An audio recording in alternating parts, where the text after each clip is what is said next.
Знаете, Мария Егоровна, ну вот вы там определитесь все-таки, вам что, ребеночек или политика? Один из главных кошмаров – это когда я вдруг оказываюсь в Москве и не знаю, как оттуда выбраться. Ну, эта дверь для меня закрылась. Ну и что у вас там происходит? Ну что там это Гайдар? Ну что там как? Гайдар не популярен, нет, его никогда не примут. А извините, а Чубайс популярен? Ты стала лучше понимать отца? Даже не знала, называть его на «ты» или на «вы». Это система. Есть какой-то момент, когда можно было с ней идти, это было по пути, это было нормально. Чем дальше, тем больше вероятность, что ты все равно находишься в какой-то рисковой зоне. Это вопрос времени, когда за тобой придут. Тогда давайте его посадим. Ну нахрен, давайте посадим его, пусть сидит, 20 лет. И нету ни одного слова против. Все эти рассказы про плохой народ, они нужны плохой власти в основном. И эту войну народ бы не придумал. Все ждал, когда это закончится. А потом понял, это не закончится никогда.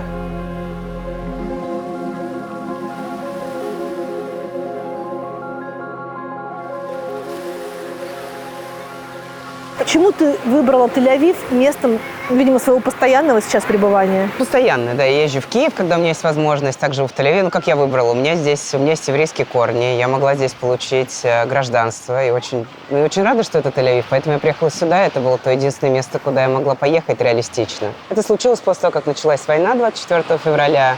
Мы так где-то так долго и сложно выбирались из Украины, и мы приехали сюда. Ты была самым молодым российским политиком. Ты была самым молодым советником губернатора. Потом ты была одним из самых молодых украинских политиков. И все, теперь уже нет. Я не знаю, какую должность надо занять, чтобы быть самым молодым, если... Ты сейчас про молодость, я про политику. Ты про политику. И про национальность. Угу. Ты кто, Маш? Ты какой национальности? И есть ли у тебя какие-то сейчас политические взгляды? У меня, безусловно, есть политические взгляды. Я родилась в России. Кажется, это значительная часть моей идентичности, и... Впоследствии так получилось. Я очень за это благодарна, что я оказалась в Украине. И у меня есть украинская идентичность. Да? Я не украинка по национальности, но, конечно, для меня Украина – это политический выбор, это моя политическая страна, моя политическая нация. Я Украину очень люблю. И я очень рада, что у меня есть этот дом. У меня есть эта страна, за которую можно бороться, в которую можно вернуться. И она мне очень нужна, эта страна. А Израиль – это часть моей уже еврейской идентичности. Я очень тоже люблю Израиль. Я думаю, что есть две страны, которые максимально могут быть для меня домом сейчас. Это Украина и Израиль. Мало того, я очень рада, что, может быть, это эгоистично, но я вынуждена уехала из России в 2014 году.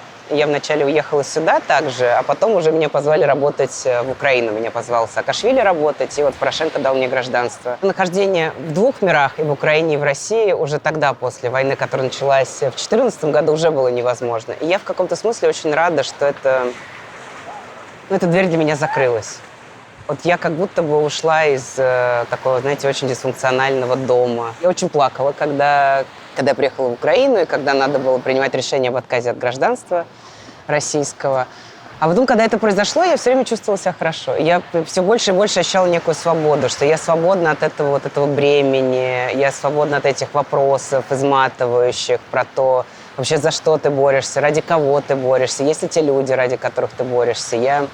Это какой-то груз, что мой отец делал реформы, люди... Твой отец фактически умер за ту Россию, которая не случилась. Мой отец умер за ту Россию, которая не случилась. Мне очень жаль и моего отца, и мне очень жаль, что он умер. Мне очень жаль все эти жертвы. И в 2014 году у меня случился как раз такой первый существенный кризис. Я знала, что мой отец очень честный, порядочный человек, да, но его ненавидели. Хотя он очень старался, делал все правильно, жил совестливо, ничего не украл, никого не обманул. И свою жизнь он действительно принес жертву этому служению России. Я думала, что люди его не любят, и есть несправедливость с оценками. И это связано с тем, что тяжело, что это экономически, понятно, такой переход, 90-е, что люди, что в них нет просто так агрессии, что она вся вызвана чем-то. Она вызвана сложностями, она вызвана каким-то еще насилием, она вызвана еще каким-то давлением, должна иметь какие-то причины. А когда начался Крым, я поняла, что не нужны причины для того, чтобы кого-то ненавидеть. И не нужна какая-то история, да, для того, чтобы что-то у кого-то отнять. Не нужна никакая история, чтобы начать кричать, всем говорить, эти хохлы отняли, и слава богу. Меня тогда это поразило, да, действительно, что у меня очень сильное расхождение с огромным количеством людей. И возникает конфликт, за что, за кого бороться. готова была бороться за Россию, готова была там работать, очень верила в это, хотела. Но когда уже вынуждена оказалось, что нет, ретроспективно, я понимаю, что меня просто от какого-то очень тяжелого, неподъемного бремени, которое меня каким-то образом судьба освободила. Давай на этом сейчас остановимся на моменте 2014 года. Россия аннексирует Крым практически без жертв. Страна ликует. Ты уезжаешь. Ты уезжаешь ровно из-за этой последовательности событий? Нет, не из-за этой последовательности событий. Я не собиралась уезжать. Вообще не было в каком-то в диапазоне решений. А потом у меня случилась еще параллельно такая личная история. Я взяла ребенка, и там была сложная... Дочку свою. Да. Там была сложная ситуация с документами, это требовало решений. И параллельно у меня были обыски, я была свидетелем в уголовных делах Алексея Навального. На меня вышли люди вежливые и сказали, что, знаете, Мария Егоровна, вы там определитесь все-таки, вам что, ребеночек или политика?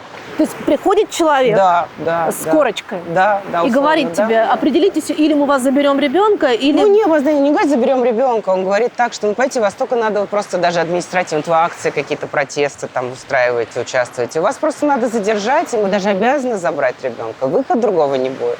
А ты в этот момент не замужем? Я в этот момент была замужем, но я была все равно опекуном. Муж не был опекуном, и она еще не было решения об удочерении. И я была единственным опекуном на тот момент. Да, и что вы хотите решать эти вопросы с документами, но вы их никогда не решите. Хорошее дело, ребеночек. Определяйтесь, зачем вам это надо. Вам хороший совет. Если вам ребеночек важен, собирайтесь и уезжайте. Но я собралась и уехала. Когда на весы встал такой вопрос, у меня даже не было никаких сомнений. Я, честно говоря, собралась за один день и буквально за один день уехала. Тогда в Израиль, у меня не было здесь никаких документов. Я не знала, смогу ехать получить или нет. И где-то какое-то время жила здесь без тудат-заута, без удостоверения личности. А здесь без удостоверения личности даже тележку не возьмешь в магазине. Люди, которые в тот момент тебя окружали, очень молодая российская оппозиция. Они тебя поняли? Нет. Они меня не поняли. Они были все тогда в том настрое. Мне кажется, это очень долго длилось, до начала войны, как раз 24 февраля. А что надо оставаться? Какой Израиль, а какая уж тем более Украина? Конечно, в Украине был определенный такой надежда после Майдана, и все равно многие смотрели даже с какой-то завистью, то, что там происходят перемены, реформы. Но в целом было, чего она тебе нужна, эта Украина? Как вообще можно уехать, и зачем, и почему? Нет, меня не понимали. Я была в противопотоке, я это делала тогда, не то чтобы одна, тогда, если ты помнишь, была такая волна где-то в 2014 году как раз, и тогда было такое ощущение, что ты оставляешь какое-то недоделанное дело, и что ты оставляешь всех там.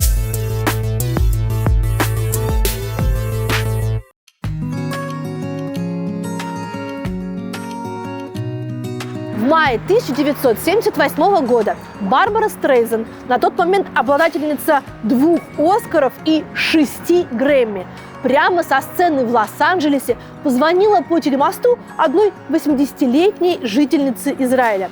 Их общение продлилось всего несколько минут, во время которых великая Стрейзанд волновалась как начинающая дебютантка. Это волнение вполне объяснимо, потому что, по словам самой Стрейзанд, ее собеседницей на том конце провода была одна из наиболее восхитительных, почитаемых и любимых женщин столетия. Любимая женщина моей бабушки, бывшая премьер-министр Израиля, великая Голда Меир. Она была 3-й женщиной в мире на посту премьер-министра и 1-й в Израиле. Дочь еврейских иммигрантов из Киева, Голда Меир могла преспокойно жить в Соединенных Штатах Америки. Но с детства горела идеей о том, что однажды евреи обретут свое собственное государство. В итоге в 1948 году, в числе прочих, Голда Меир лично подписала Декларацию независимости Израиля, а спустя годы возглавила его правительство. Так вот, после короткого разговора Барбара Стрейзанд спела для Голды Меир. Одна еврейка через океан пела для другой еврейки «Хатикву» – еврейский гимн о надежде жить свободно на собственной земле. Свобода и безопасность – важнейшие человеческие ценности. Ради них многие оставляют привычную жизнь, дом и быт и едут строить все с нуля в новой стране. Ради этих ценностей, особенно после полномасштабного вторжения в Украину, многие россияне продолжают переезжать в Израиль, потому что верят, даже несмотря на военные действия и кризис доверия к власти, там сейчас безопаснее.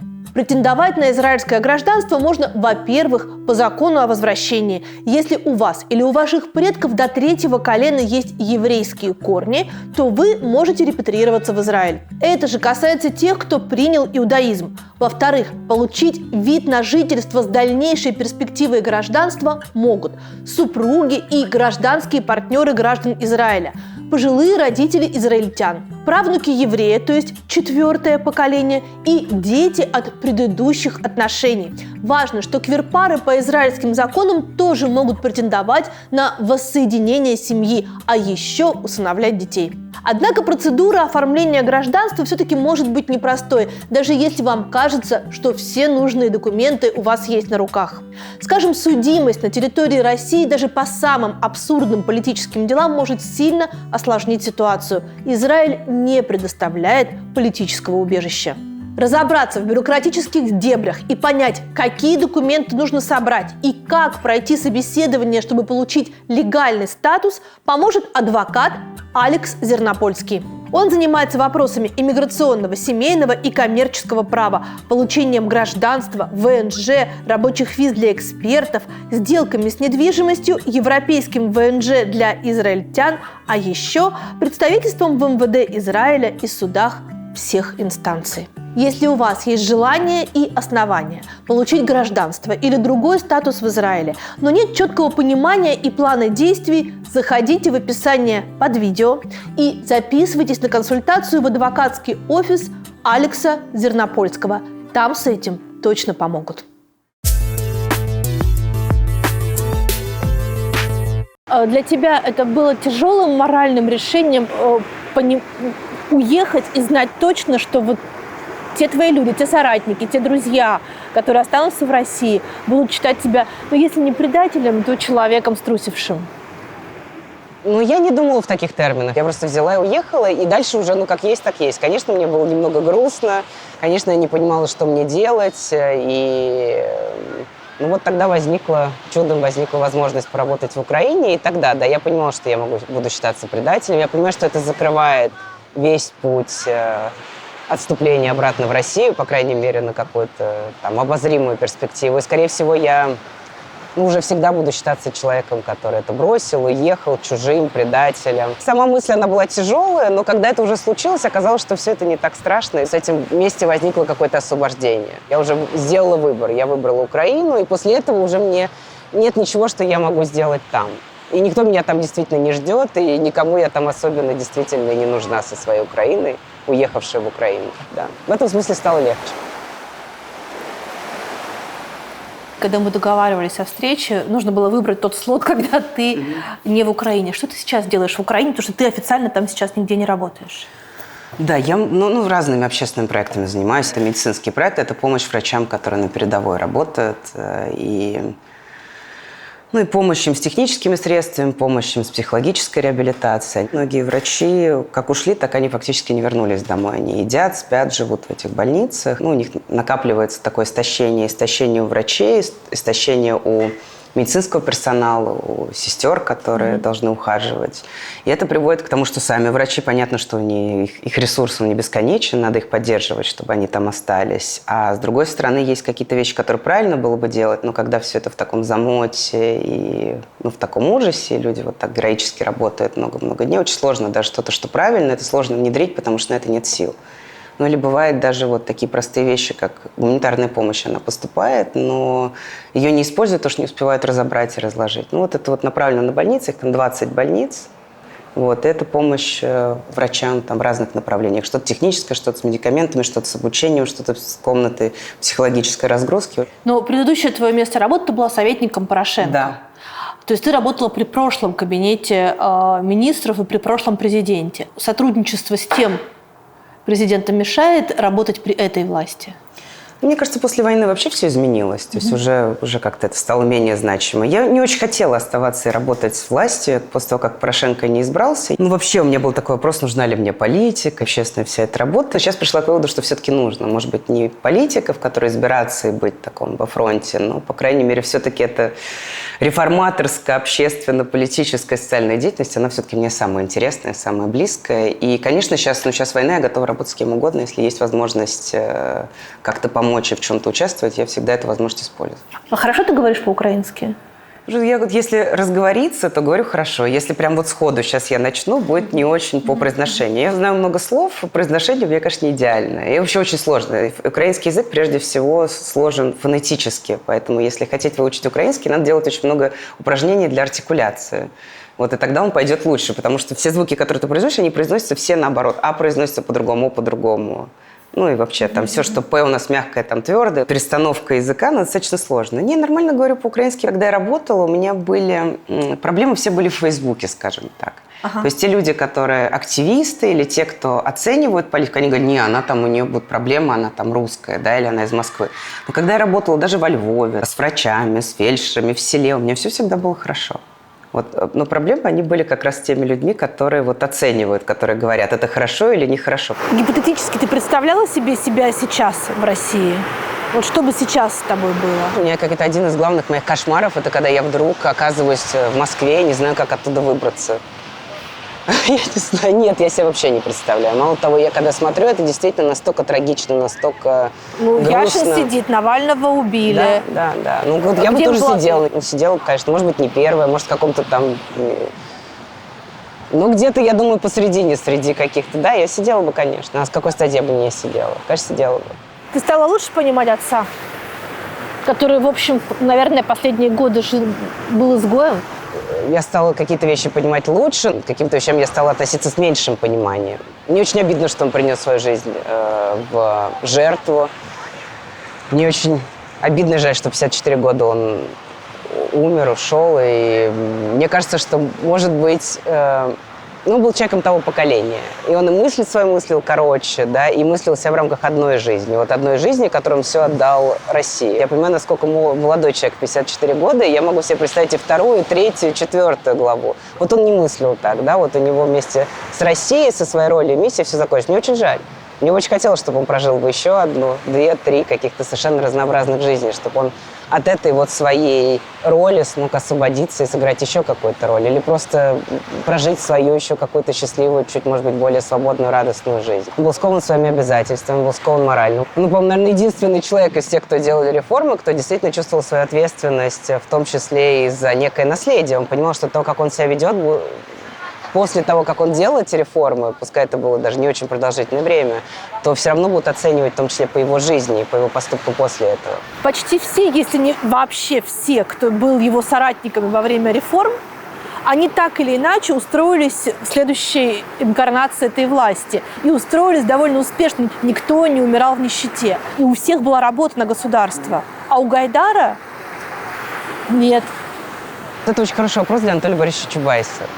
А вы с ним здесь общаетесь? Не, мы здесь не общаемся. Он на меня обиделся. Я слышала это от других людей, что когда ему не очень выгодно по той или иной причине с кем-то общаться, он обижается. Вот на меня он обиделся. За что?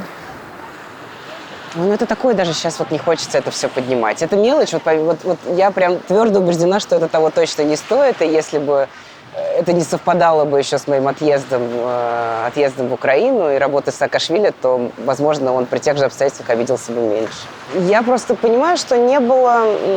Ну, во-первых, он все-таки отличался. И те люди, которые устроились, они все-таки шли на очень большие компромиссы. И по большому счету они, хоть и проводили либеральные рыночные реформы, они все-таки были согласны на тоталитаризм и, как мы сейчас понимаем, даже на фашизм. То есть, выходя из коммунизма, почему-то все начали бодро строить фашизм и тоталитаризм. Как будто бы коммунизм это была единственная проблема, вот. А не сам тоталитаризм, не вся система, которая подавляет человека. Вот, папа видел это иначе. Я не верю, что он мог бы прижиться. Но и в том числе соратники не боролись за него. Но он хотел активно участвовать. Когда у него была возможность активно участвовать, он участвовал в этой жизни, очень много консультировал, очень много неформально делал. Но когда речь шла о трудоустройстве, всегда стал вопрос, вот Гайдар не популярен, нет, его никогда не примут. А извините, а Чубайс популярен? Чубайс сам радостно всегда, не радостно, а с некой гордостью даже, по-моему, уже признавал, что он там самый ненавидимый человек, во всем виноват Чубайс. Но, тем не менее, он всегда находил какое-то место для себя в этой системе. Но почему-то папе он как раз рассказывал, это понимаешь, Егор, сам, знаешь, вот это они тебя поэтому не могут, тут поэтому не хотят. То есть он как-то нормализировал абсолютно ненормальную ситуацию, да, когда человек, который может, хочет и знает, не имеет возможности работать. Если была бы усиленная людей, которые вот тогда были вокруг, если у них были целенаправленные усилия для того, чтобы там куда-то бы он мог устроиться, имел бы голос и что-то делать. Они боролись за него так, как они боролись за себя. Сам он за себя не умел так бороться. Мог бы работать где-то, не знаю, в МВФ, например, представителем России. Почему нет? Да, мог бы работать даже где-то послом прекрасно. Мог бы. Вот, поэтому соратники не боролись. Они не боролись. Знаете, пришла эта команда, которая очень любит говорить, команда Гайдара, команда Реформатора, но там же никто друг за друга не боролся. Там никто этой командой не оставался. Ну, кроме фактически... во многих случаях, да, присвоить себе эту историю, присвоить то положительное, хорошее, что есть из этой истории, других каких-то усилий, да, и другой какой-то вот такой ответственности, и перед необходимостью сохранять команду, да, и перед необходимостью сохранять и развивать эти идеи, вот такого я не видела. И я считаю, что Анатолий Борисович Чубайс, он, конечно, был таким организационным лидером этой тусовки, и он в какой-то момент сделал другой выбор, другие акценты. Он посчитал, что самое правильное – это поддерживать власть, да, и поддерживать свое место в этой власти. А это не в момент поддерживать раскола идеи. СПС произошло или раньше? Это раньше произошло. Я думаю, что это произошло после выборов 2003 года, когда посадили Ходорковского. Вот тогда последний раз Чубайс выступил и сказал публично слова в поддержке Ходорковского. И мне кажется, после этого окончательно разочаровался во всякой искренности, вообще в политическом таком действии, которое по сути является политическим, когда есть какая-то субъектность, когда есть какой-то голос, да, не просто обеспечение чужих каких-то интересов. Вот, и тогда, мне кажется, он вот в это разуверился, перестал играть в эту игру полностью. Когда человек хочет просто находиться в этом режиме в комфорте, зачем ему там мой отец или кто-то еще, кто будет только создавать ему проблемы? Поэтому легко сказать, в таких случаях говорят, что вы просто не видите, что мы делали за кулисами. Конечно. Вот, ну а что, например? Я просто вижу, я смотрю. Я даже могу РАОЕС еще объяснить хорошо. Реформа электроэнергетики. Ну, уже Роснано. Я не видела, чтобы за кого-то вступились. Я не видела, что кого-то... Улюкаев отсидел в тюрьме. За него так вступили, что он отсидел. Ну, хорошо, он вышел живым. В наше время, я понимаю, это очень много, но человек сидел. Ну, а за Бориса Немцова кто не вступился, а за Алексея Навального кто не вступился. А Белых по-прежнему сидит, причем абсолютно беспредельно сидит по всем понятиям, которые якобы когда-то существовали. Это вообще абсолютно беспредел, потому что человек перешел, давайте скажем прямо, перешел на службу режима, работал, уже полностью все как губернатор, набрал там 70%, всех много лет устраивал. Я абсолютно уверена, что если он от кого-то и получал какие-то деньги, то он считал эти деньги абсолютно легальными. Приезжают федеральные чиновники. Прилета зависит, получат ты деньги или нет, построят у тебя стадион или нет. Но они хотят, чтобы им прислали чартерный рейс, и только тогда они прилетят, например. Вот как это? Это должен какой-то бизнес сделать, он должен им оплатить этот чартерный рейс. Это же не может быть сделано из бюджета. Ну, вот у тебя какие-то отношения. Когда выборы «Единой России» происходят, там что, весь бюджет идет через бюджет? Я уверена, что нет. Ну, то есть, если он даже и получал какие-то деньги, то он получал какие-то деньги на что-то, что он знал, что легально, да? Я абсолютно не верю, что он получал эти деньги в виде взятки лично себе, и что он прям так пришел и вот их взял. То есть он не идиот, он не коррупционер, он много делал, нормально работал, но да, он действительно выбрал для себя систему. Когда уехал в Украину, он меня судил, хотя мы очень там дружили, в хороших были отношениях. И я могу это понять, да? Он сделал этот выбор. Но почему для человека, который сделал этот выбор, почему его надо так закатать? Один раз посадили, второй раз пересажать еще на какой-то срок. Мне у тебя есть понятно. ответ на этот вопрос?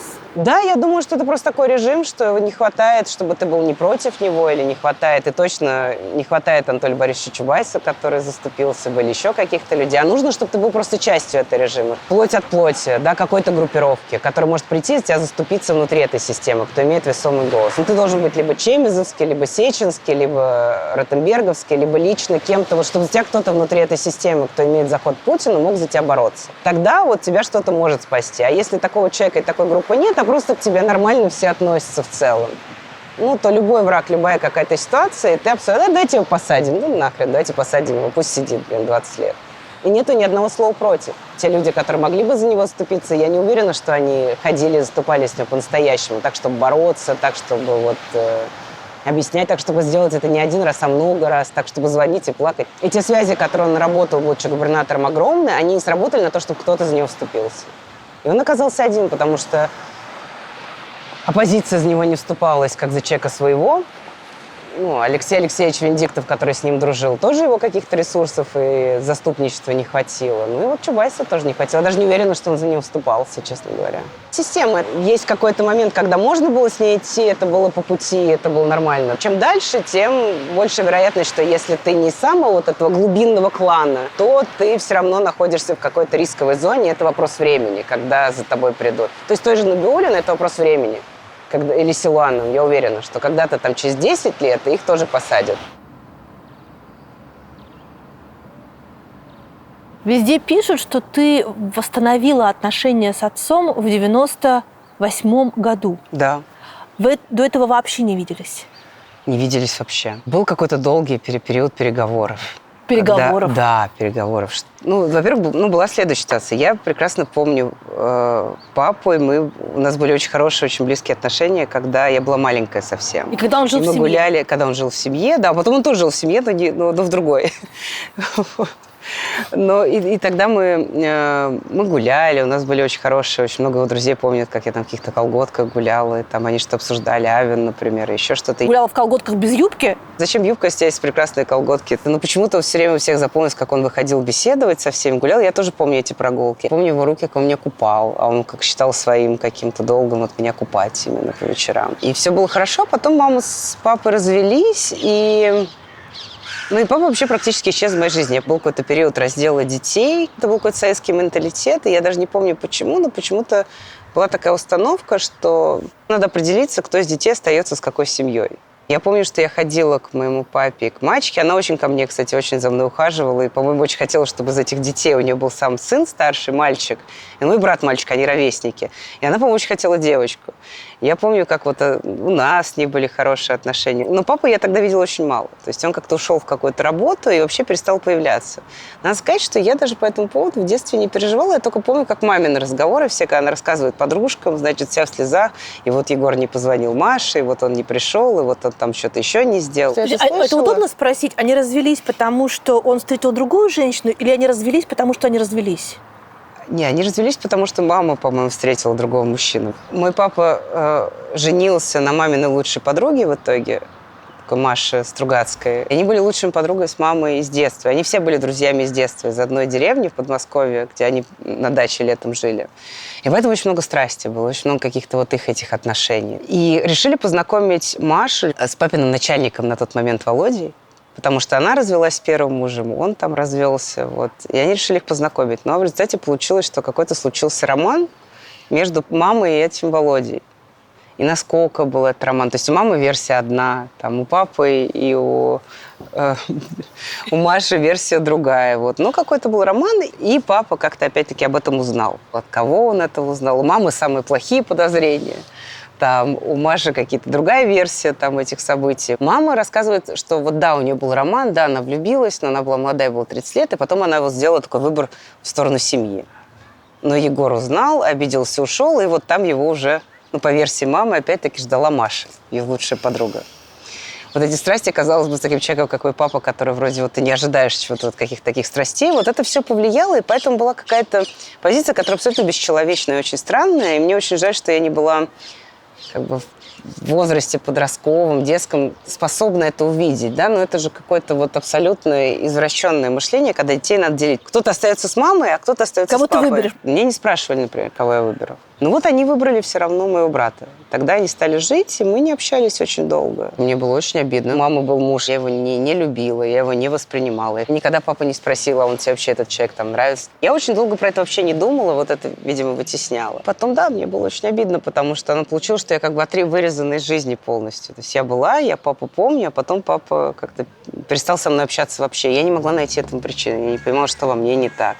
Что я сделала так, почему это со мной, почему это с моим братом общаются, его там любят, со мной нет. Потом мы жили в Боливии, это еще создавало такую физическую дистанцию. То есть, как бы нету, а где Маша? Маша там где-то в Боливии, что делать? Папа говорит, что он не хотел мешать, что его мама убедила, что он все равно не занимается, и он не уделяет достаточно времени, и что мне будет лучше, если вот у них вот сложится уже жизнь без него какая-то. Будет кто-то играть эту роль, и будет тогда другой какой-то отец, который будет играть эту фигуру. Но там не было ни фигуры, ни у меня не было такого желания. И поэтому, когда, видимо, папа тоже как-то взрослел, наверное, к нему приходило это осознавание, потом он хотел начать общаться. Ну а как? То есть ты уже ребенка перестал с ним общаться какое-то время, да, он живет в другой стране с другим человеком, как это начать? Какие-то переговоры. Вот через моего брата, там, с моей мамой. Я даже не знала об этом. Мы ездили тогда в какую-то поездку на Камчатку с Чубайсом. Оказывается, папа меня звал, я потом это узнала. Еще какие-то были поездки, мероприятия. Мама даже об этом не рассказывала. А потом это уже было мое сознательное. Я даже не знаю, было ли бы у меня такое желание, если бы у меня сложились какие-то очень хорошие отношения с отчимом. Он не стал для меня никакой отцовской фигурой. Мало того, человек такой травматичный. Сделал мое детство тяжелым, а жизнь моей мамы превратил в ад. Я его, конечно, очень не любила, и я не знаю, что было бы, если бы у нас были бы другие отношения. Если бы он оказался вот какой-то такой отцовской фигурой, может быть, я из чувств как-то к нему и даже меньше стремилась бы, не такие бы отношения построила потом с папой.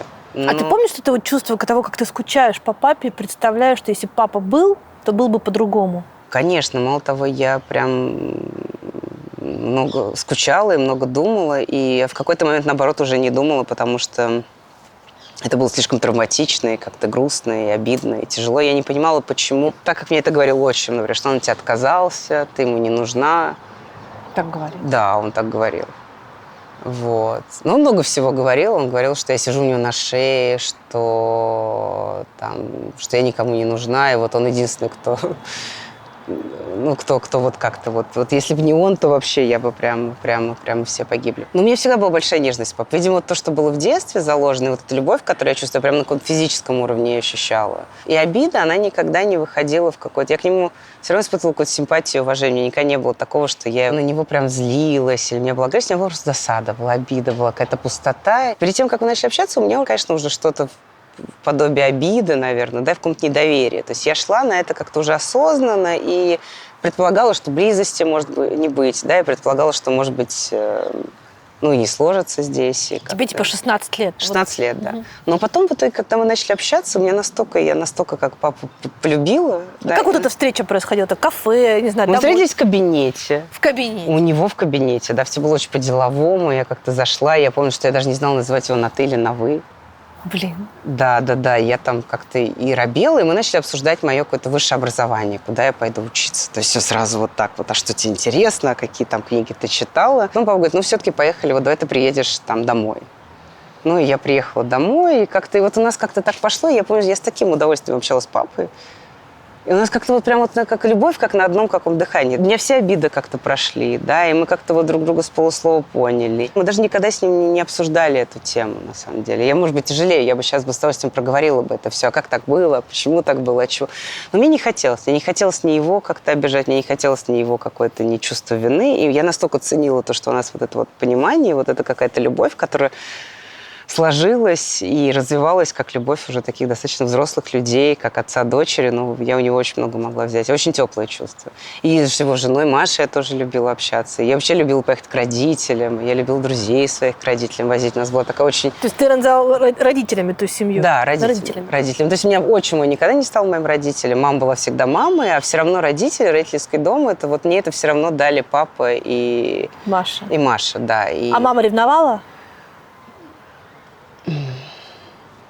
Мама ревновала, да, очень сильно. Но у нее было такое ощущение, что я к ней отношусь несправедливо, а папу я идеализирую. Она мне даже говорила, я очень на нее обиделась как-то. И потом мы с ней какое-то время не общались, когда... потому что я папа. Она говорит, ты папу, ты... Это после его смерти было. Она говорит, папа у тебя идеальный, он же тебя бросил, он с тобой не общался. Я говорю, мам, зачем ты мне это говоришь сейчас? Почему ты мне это говоришь?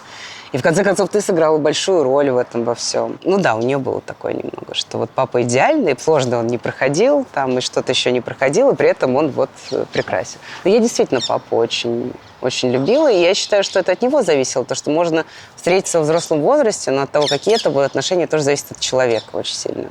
И если бы они не сложились, была бы какая-то жесткость избыточная, или было какое-то неприятие, или была какая-то холодность. Не было основ этого всего детства, да, позади, чтобы это пройти. Но это были хорошие отношения, там не нужны были эти фундаменты для того, чтобы их снова построить, но снова ощутить эту и любовь. И я в этом смысле очень много получила от этого. И много вот то, что у меня вот этот сосуд, который был, там, и болезненность, которая была по этому поводу, она, в общем, излечилась, заполнилась. Ты ему объявила, что ты фамилию пойдешь менять? Он меня сам просил. А, да. Ну, он говорил, что это противоестественно, как-то очень странно, что у тебя другая фамилия, да. Я ему тоже в какой-то момент говорила, что, ну, тут документы, там, вот я не знаю. Потом я поменяла, он сказал, ну, вот очень хорошо, я очень рад, оно все-таки все встает на свои места. Вот тот момент, когда мы перестали общаться, когда я поменяла фамилию, когда жила с мамой. Кажется, это была какая-то противоестественная ситуация, которая возникла, естественно, не в связи со мной. Это они что-то взрослые напортачили, будучи, в общем-то, молодыми людьми, практически детьми, со своими там разводами и разделами детей и советским представлением о том, как это должно происходить. Ну и к моему выбору это никакого отношения не имело. Фамилия, которая у меня была, Смирнова, и к моему отчиму я никакого отношения. Ни фамилия, ни отчим. Ну я вообще никак туда там не принадлежу. Даже если у меня была мамина фамилия, это было бы более естественно. Но это было прям настолько противоестественно, что когда я обратно взяла фамилию, это было как, ну вот наконец-таки оно все стало из какой-то противоестественной, совершенно какой-то безумной ситуации, которая не должна была быть, в ситуацию какой-то нормальной. Что на самом деле хотел сделать твой отец, и почему, по-твоему, у него это не получилось? По большому счету, то, что он хотел, он как раз сделал. Он хотел провести рыночные реформы, он был уверен, что та система, которая есть, ее нет. Рыночные реформы? Это когда... Рыночные реформы, ввести рынок. Ввести рынок, я помню, это ввести рынок, когда ты приходишь в магазин, сначала ты ходил в магазин все свое детство, там ничего нет, а потом А потом ты приходишь, а у тебя нет денег. Может быть, их можно было провести мягче, но надо было делать рано. На тот момент, когда начали делать эти реформы, уже денег никаких не было, и не было вот этого запаса, откуда, что такое инфляция, что такое дефицит, это скрытая инфляция. То есть, по большому счету, либо ты должен в какой-то момент дать как бы стоимости, ее истинную стоимость, условно выровнять это, да, либо у тебя будет дефицит, либо у тебя будет инфляция, либо тебе надо иметь ресурсы для того, чтобы этот удар, который испытывают люди, чтобы его каким-то образом покрыть и скомпенсировать. А вот этого ресурса на тот момент не было. Не то, что было непонятно или кто-то не понимал, да, просто его не было. Не было другого выхода, как я считаю. Да. В этом смысле я верю. Я верю, что можно было сделать много других шагов, и в других ситуациях был выбор. А здесь действительно надо было переходить на рыночную экономику, больше так засчитать было невозможно. Ну, тогда вот за этот год, когда работал мой отец, было очень много сделано. Фактически не было законодательства, не было биржи, не было рынков, нормальная система обмена валют. То есть все это было сделано в очень короткие сроки. Не было торговли внешней, она же тоже должна была начаться по новым принципам, да, открытым и так далее. Не было в какой-то момент, даже не было, уже изменились границы. И это было время, когда очень много было сделано с точки зрения регуляции, установления этих правил, да, и были заложены основы этой рыночной экономики. Мой отец верил на тот момент, да, он верил, что экономические изменения и изменения форм собственности, форм владения, что они за собой потянут изменения политические. А оказалось, что нет. Но мне кажется, что потом он уже это видел и понимал, но не было уже то время, когда он мог каким-то образом на это влиять. Этот один год, это ты считаешь тот год, когда он был председателем правительства? Да, тогда как бы председателем правительства, ну и плюс он очень много тоже помогал, когда мог, он помогал власти, скажем, вот в начале правления Путина, скажем, он работал депутатом, был в парламенте, и тогда принимал этот налоговый кодекс, который сделал налог 13%. Тогда даже была регрессивная в начале шкала по заработной плате, сделал единый НДС, ну вот это все, то, что на самом деле позволило потом собирать огромные деньги в этот бюджет. Тот самый стабфонд, за который он тоже выступал, и что, как бы во многом помогло создать как бы основу стабильности действующего режима, к сожалению. Экономической стабильности, которая у них есть, несмотря ни на что, до сих пор. Санкции, не санкции. Мало того, многие люди, которые этим занимаются, да, действительно идеологически из его команды, да, были какими-то учениками, воспитанниками, людьми, которые соратниками. Есть люди одного поколения, или люди, которых там старшие товарищи были по отношению там, к отцу, например, тот же Яковлев, да, или там Бурбулис, а были люди моложе, типа Набиуллина, она все-таки была из какого-то поколения чуть младше, да, или там Греф и Кудрин, и все равно воспринимались как там идущее следом поколение. Да? Понятно, что они потом получили свои большие посты, но все равно вот как-то это так было, да, вот молодая смена идет. Я помню, еще когда-то ездили в Питер, и нас встречал там Греф с Кудриным на вокзале, да, вообще-то как тогда общались. Вот что мне запомнилось, такое было. Про кого из этих людей тебе больше всего обидно, что он поддерживает существующую конструкцию власти в России? Ну, по-человечески, по-детски, я бы сказала. Чубайс, конечно. Потому что я ему верила. Я верила его каким-то байкам, вначале про Ельцина, потом я верила его байкам про Путина до какого-то момента. Байкам ты имеешь в виду историям, рассказанным в кругу семьи, или историям, рассказанным публично? Публично, и в том числе, нет, конечно, это историям, рассказанным публично, это как раз какая-то вот эта вся идеология, да, кого надо поддерживать и почему надо поддерживать, что важно, что не важно, да. У меня были сильные авторитеты отца и людей, которые с ним, и я прислушивалась к этому мнению и многому верила. Мне потом заняло какое-то длительное время это все пересмотреть и сформировать уже какое-то свое видение, отличное от этого. Мне, конечно, обидно. Понятно, что это детская обида. Ты в кого-то веришь, а потом оказалось, что это все не так. Ну, и, наверное, он себе сам верил. Я же не думаю, что он считал себя каким-то изначально обманщиком, правильно?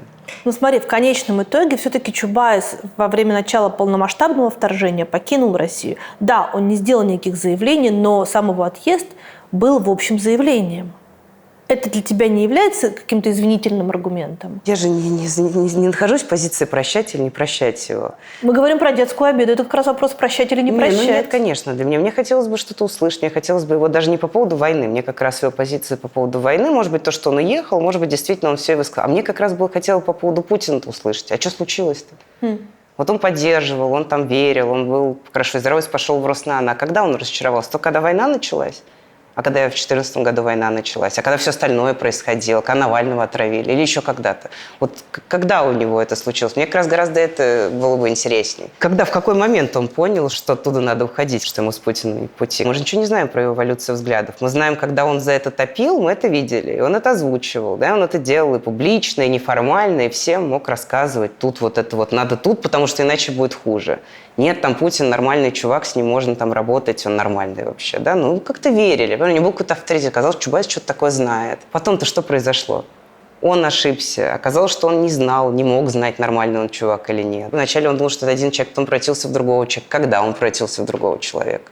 Выходит, что из этих взрослых людей единственный человек – это Немцов, который не пошел ни на какие компромиссы и, в общем, вышел сначала из этой обоймы, а потом и из жизни. Ну, я считаю, что мой отец тоже не пошел на компромиссы. У меня была такая тоже эволюция отношения к Немцову, и я помню, что почему-то, то ли под воздействием пропаганды, тоже не знаю почему, я к нему относилась как-то скептично. И я его не понимала, не воспринимала, недооценивала. И когда уже столкнулась с ним вот в оппозиции, когда он пришел вот из банка нефтяного, был какой-то у него период, а потом он все... его еще убедили как раз тоже, по-моему, Чубайс его, что вот проиграл там выборы, надо уходить, и вообще надо уходить, и что Немцов не популярен тоже, он как-то так вот, мне кажется, в это в какой-то момент поверил, а потом вернулся.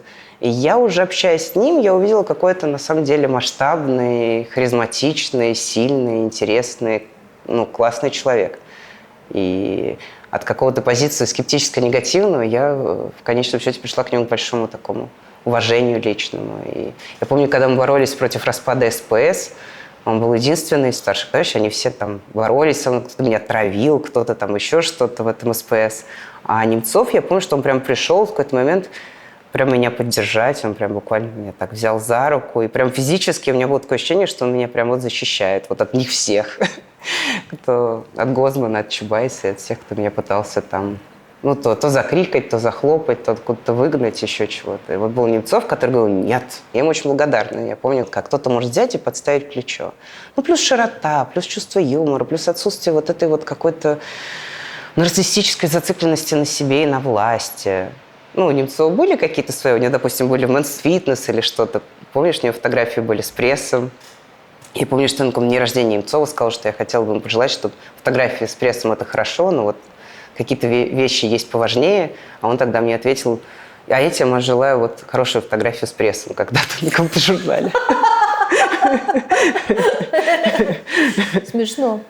Но когда я сказала, что то, что хотел сделать твой отец, и то, что у него не получилось, я скорее имела в виду не техническую экономическую реформу, а я скорее имела в виду эту связку между экономической реформой и большим переустройством в стране. Как мне кажется, вышло так, что люди, которые поняли, что вот сначала у нас не было денег, чтобы что-то купить, теперь все есть, у нас нет денег, они вообще никаким образом это не связали ни со свободой, ни с достоинством, ни с самоуважением, а они связали это только с тем, что теперь нужно послать нахрен все предыдущие ценности и просто зарабатывать деньги? Или, может быть, где-нибудь их своровать?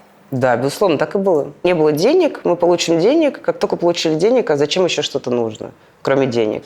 И надо сохранить теперь эти деньги. Больше не было никаких целей, на самом деле. Вот если взять элиту, если представить, что честно был какой-то договор, мало того, тогда же были, вот я помню еще в 90-е, как популярны были разговоры про Пиночета, и эти разговоры вели огромное количество, то есть ради вот этих денег или ради каких-то экономических реформ абсолютно все что угодно, хоть диктатура. А сейчас зачем? Зачем нужны деньги, если у тебя диктатура? Зачем нужны экономические реформы, если они оплачивают какое-то античеловечное преступное действие, которое и вовне направлено, и внутрь, на самом деле, направлено?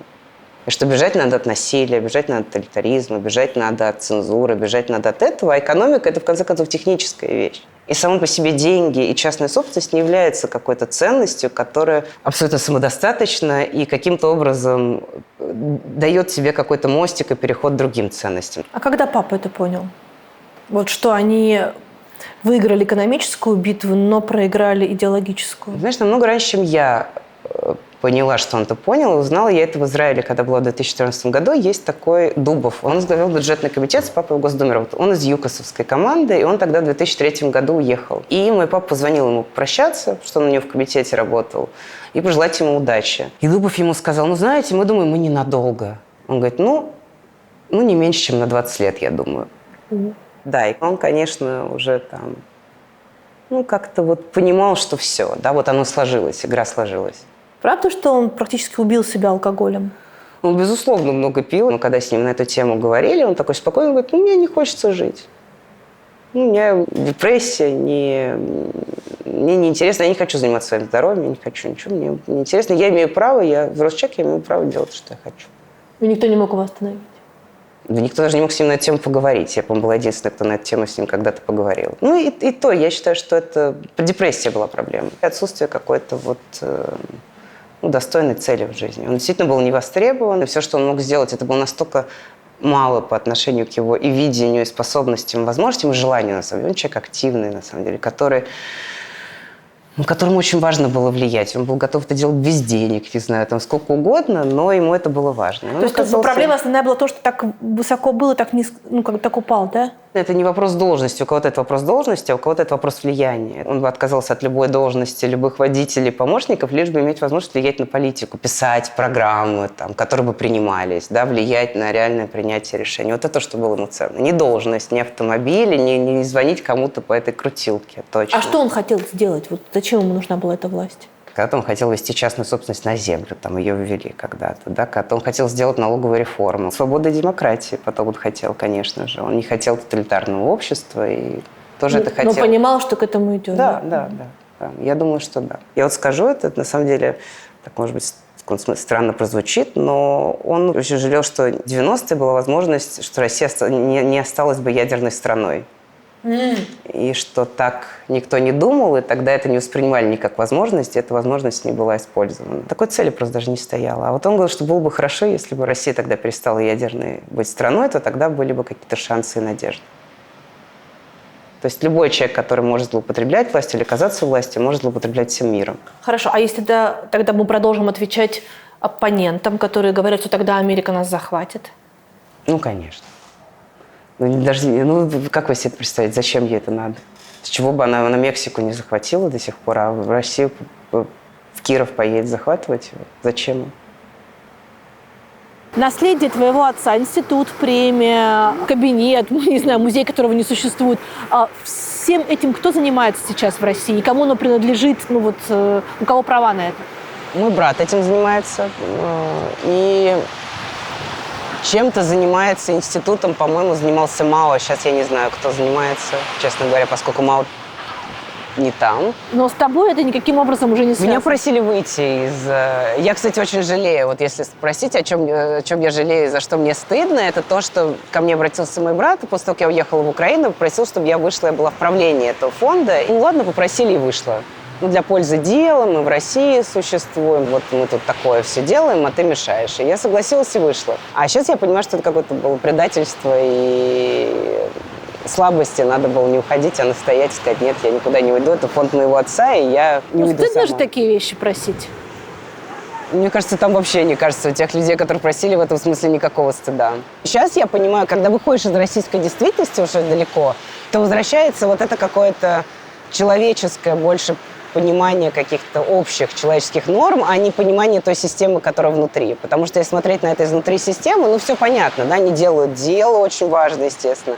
Фонд и как он будет работать, когда вот тут такое, а тут мы вот учим преподавателей, это очень важно. Ну, вот эти самые хорошие, прекрасные дела, которые могут все оправдать.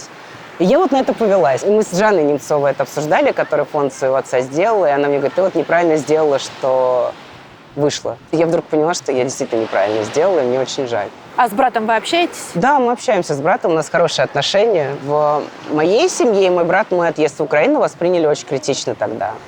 То есть они считали, что я уехала, а проблемы у них из-за этого. Там действительно были проблемы у дочери моего брата, какие-то были проблемы в хоре кремлевском, которым она пела, там кого-то еще там травили, говорили, что твоя там тетя предатель, это не очень приятно. И он не приезжал ко мне ни разу, не приехал ко мне ни разу ни в Киев, ни в Одессу. А я всегда очень его ждала, мне очень хотелось показать эту жизнь. Ну, ко мне приезжала моя мачеха, жена папы. Она абсолютно не побоялась, да, я очень рада. Вот, а так отношение было, то есть до того, когда дошло, что уезжать надо им, вот уже сейчас, отношение к моему отъезду было тоже как-то, у меня такая какая-то жизнь вся неправильная, решения мои тоже в рамках этой жизни, ну вот такие они получаются какие-то неправильные, нелинейные. Ты обижена? Нет, у нас абсолютный мир сейчас. Я была тогда расстроена, и я очень люблю своего брата. Он был старший брат, я его очень люблю, и в детстве я прям очень им гордилась. Было много такой вот как раз детской, такой светлой любви. У меня с ним чудесные, самые какие-то трогательные истории связаны с ним и с его какими-то такими поступками, как старшего брата хорошего. Потом, конечно, обидно, тяжело, когда ты чувствуешь, что тебя семья не понимает, не принимает. Мне казалось, что он может понять мою ситуацию тоже. От чего я уезжаю, к чему я уезжаю, почему я это сделала. И тоже увидеть какие-то трудности, которые на пути. Потому что я одна с ребенком без документов вначале поехала в Израиль, потом поехала в Украину. Строить какую-то жизнь с самого начала. Да, мне тоже хотелось какой-то поддержки и понимания. Я тогда была немножко обижена. И, видите, до сих пор, раз я про это говорю, где-то у меня осталось. Но в итоге у нас какое-то произошло понимание, примирение. Мы как-то очень поговорили про эти какие-то взаимные обиды, и это все решили.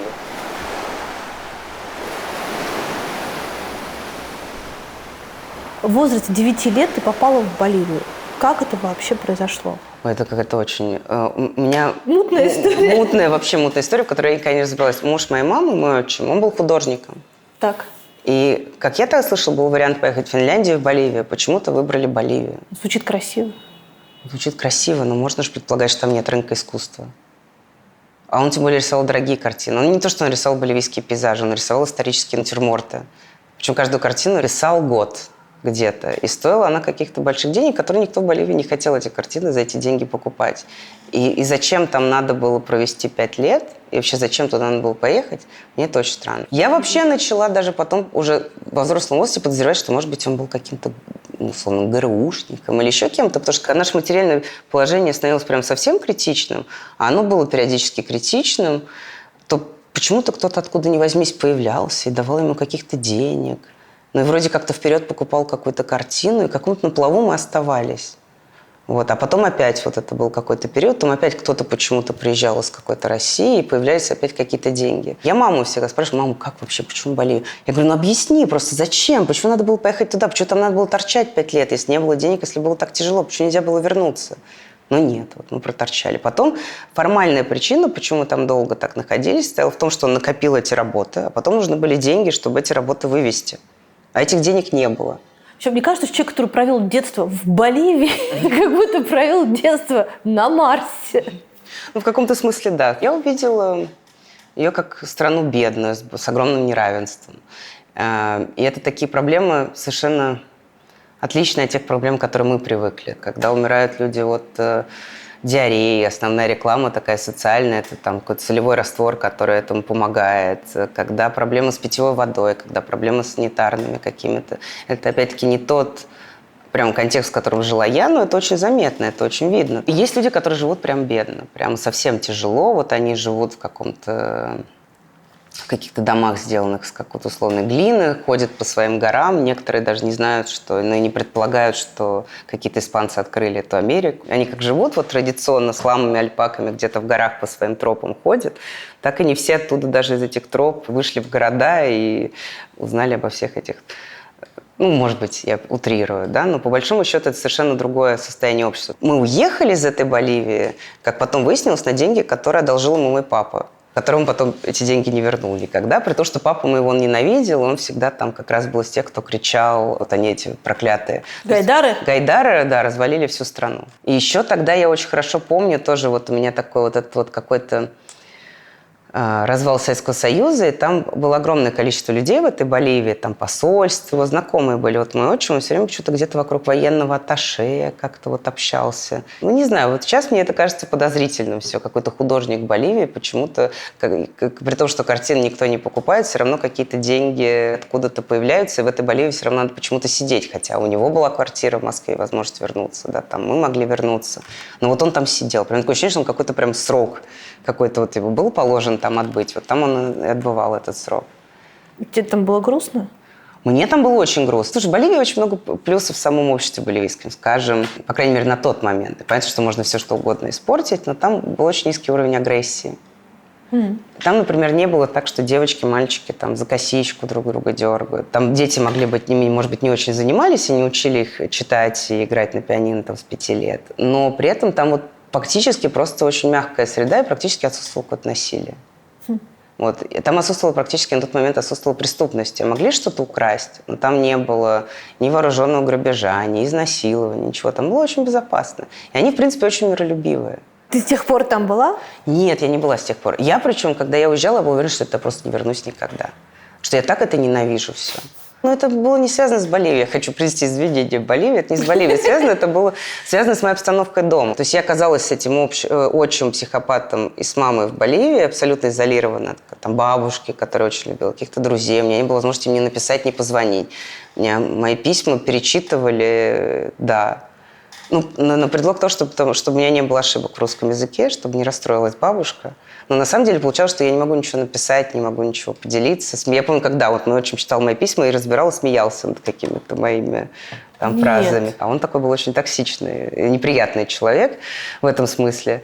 И поэтому я вот в этом смысле, да, я чувствовала себя в какой-то ловушке, я чувствовала себя полностью беспомощной, что у меня какая-то там беда в семье, я ничего не могу сделать. Некуда пойти, некому обратиться, никакого выхода из этого нет. Вот из какой-то сложной домашней... А потом я не ходила несколько лет в школу. Вообще? Вообще не ходила в школу, потому что не было денег платить за школу. В общем, это должно было быть временно, а потом это было 3 года. И я уже сама очень нервничала, я очень хотела учиться. Я даже нашла какую-то школу, где меня взяли бесплатно учиться, но меня все равно не отпустили в школу.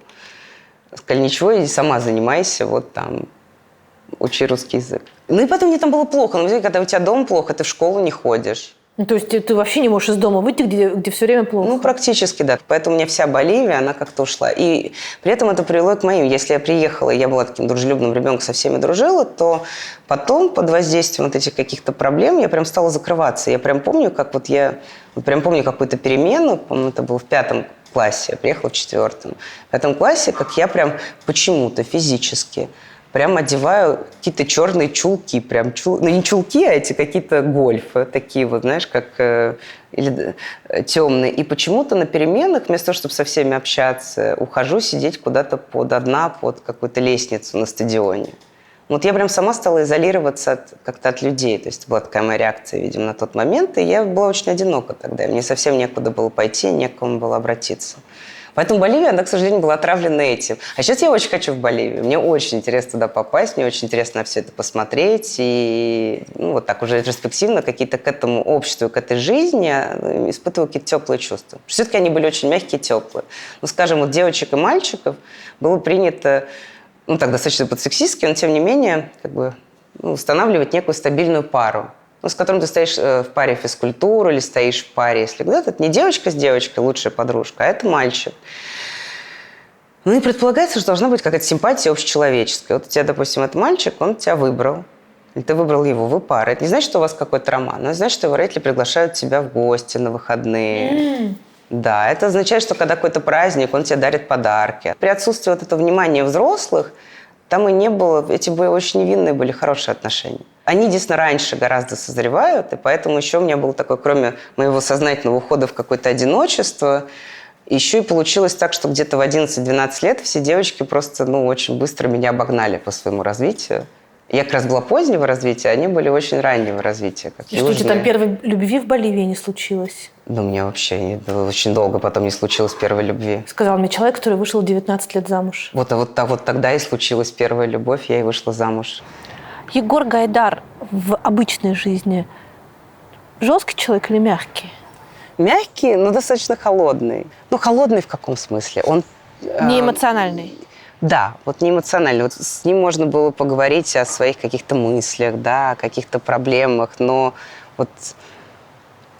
не о проблемах, не о том, что ты поссорился с подружкой, очень переживаешь, там, допустим, а сейчас злишься или там в кого-то влюбился. Да. Это вопрос, может быть, даже не теплоты, он был теплым человеком, но, наверное, интереса. То есть ему все-таки было интересно что-то более интеллектуально абстрактное. Мне кажется, в этом его проблема была. То, что он человек на самом деле теплый, эмпатичный и совершенно не социопат, и совершенно даже не одержимый только идеями, да.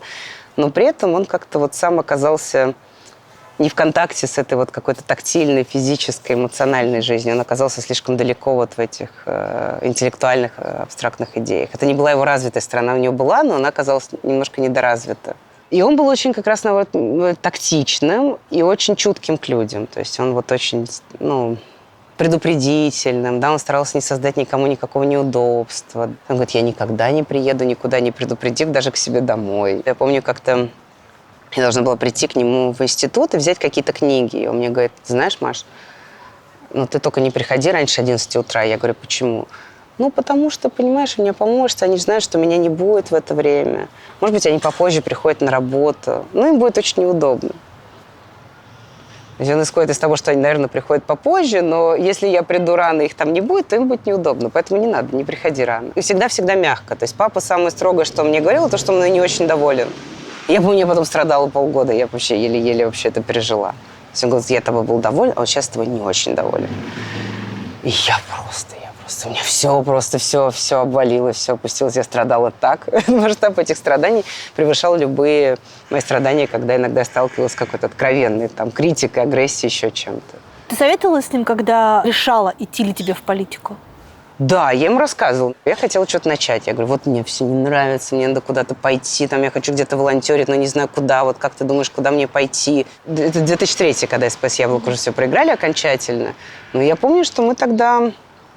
Мне даже дал практический совет. Он говорит, я тебе советую встретиться с таким человеком Михаил Шнейдер. Михаилу Шнейдеру достаточно много лет. И почему к вопросу о молодежных движениях? Но это оказалось абсолютно правильным, что я позвонила этому замечательному Михаилу Шнейдеру, который сказал, конечно, Маш, как раз я создаю сейчас молодежный гражданский конгресс.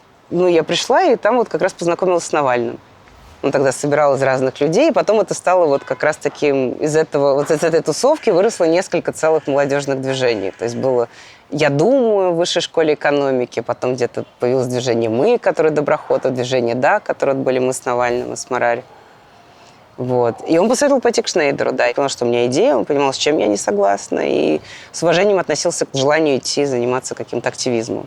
Мало того, он сам рассказывал, что еще в школе он сам тоже раздавал какие-то листовки. Потом его друга посадили за изнасилование, которого не было. И папа эту деятельность прекратил, потому что испугались. Был уверен, что эта посадка как раз связана с их этой деятельностью. Тогда это был подростковый возраст, 17-16 лет. А посадили тогда Юру Заполя, который возглавлял Video International. И папа потом, мне кажется, сожалел о том, что его диссидентская как раз деятельность достаточно быстро оборвалась. У него самого было какое-то нереализованное до конца диссидентство. И он и не дожил до того, как это стало по-настоящему опасно в Новой России?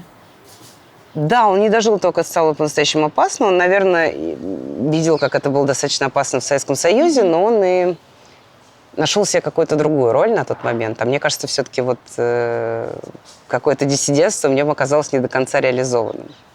2008 год вы с Навальным придумываете программу об объединении российской оппозиции. А каким был политиком в 2008 году Алексей Навальный?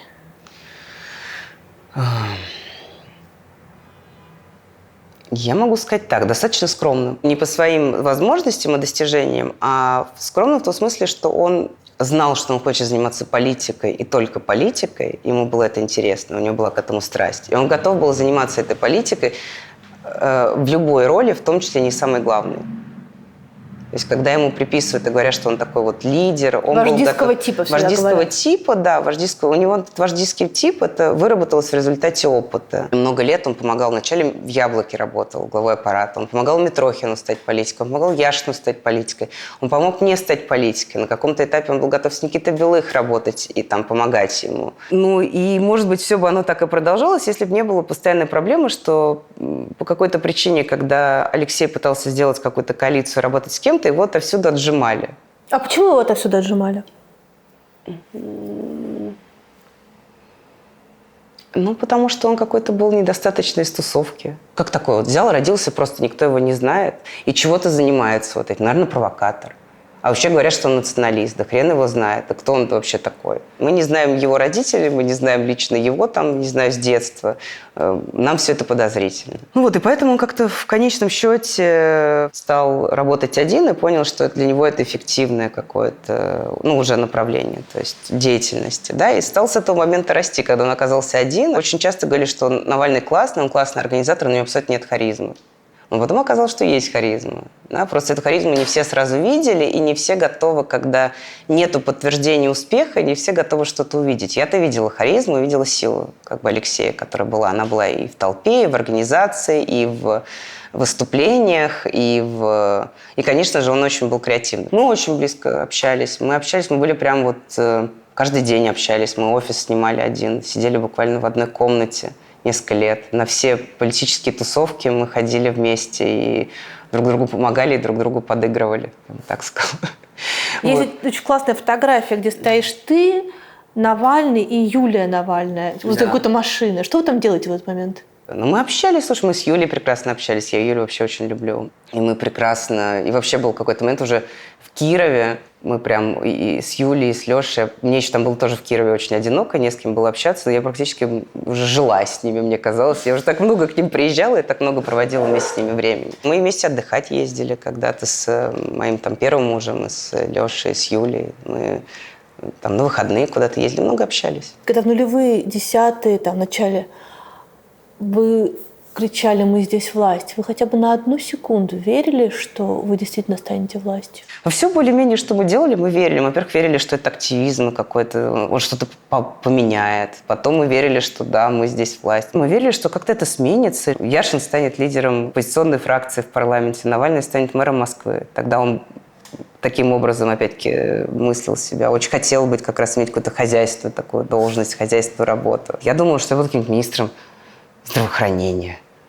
Там или что-нибудь такое. Вот. Ну да, верили. А кто был бы президентом в этой концепции мира? А я не знаю.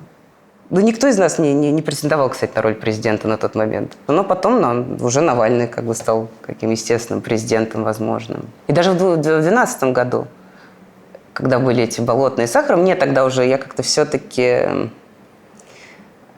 уже не так верила. Но, тем не менее, все прям вот верили, что все, мы уже вот сейчас, вот буквально вот сейчас, ну, это очень наивная перспектива, но прям буквально вот сейчас все, вот люди вышли, и сейчас вот мы все снесем, все поменяется, все будет хорошо.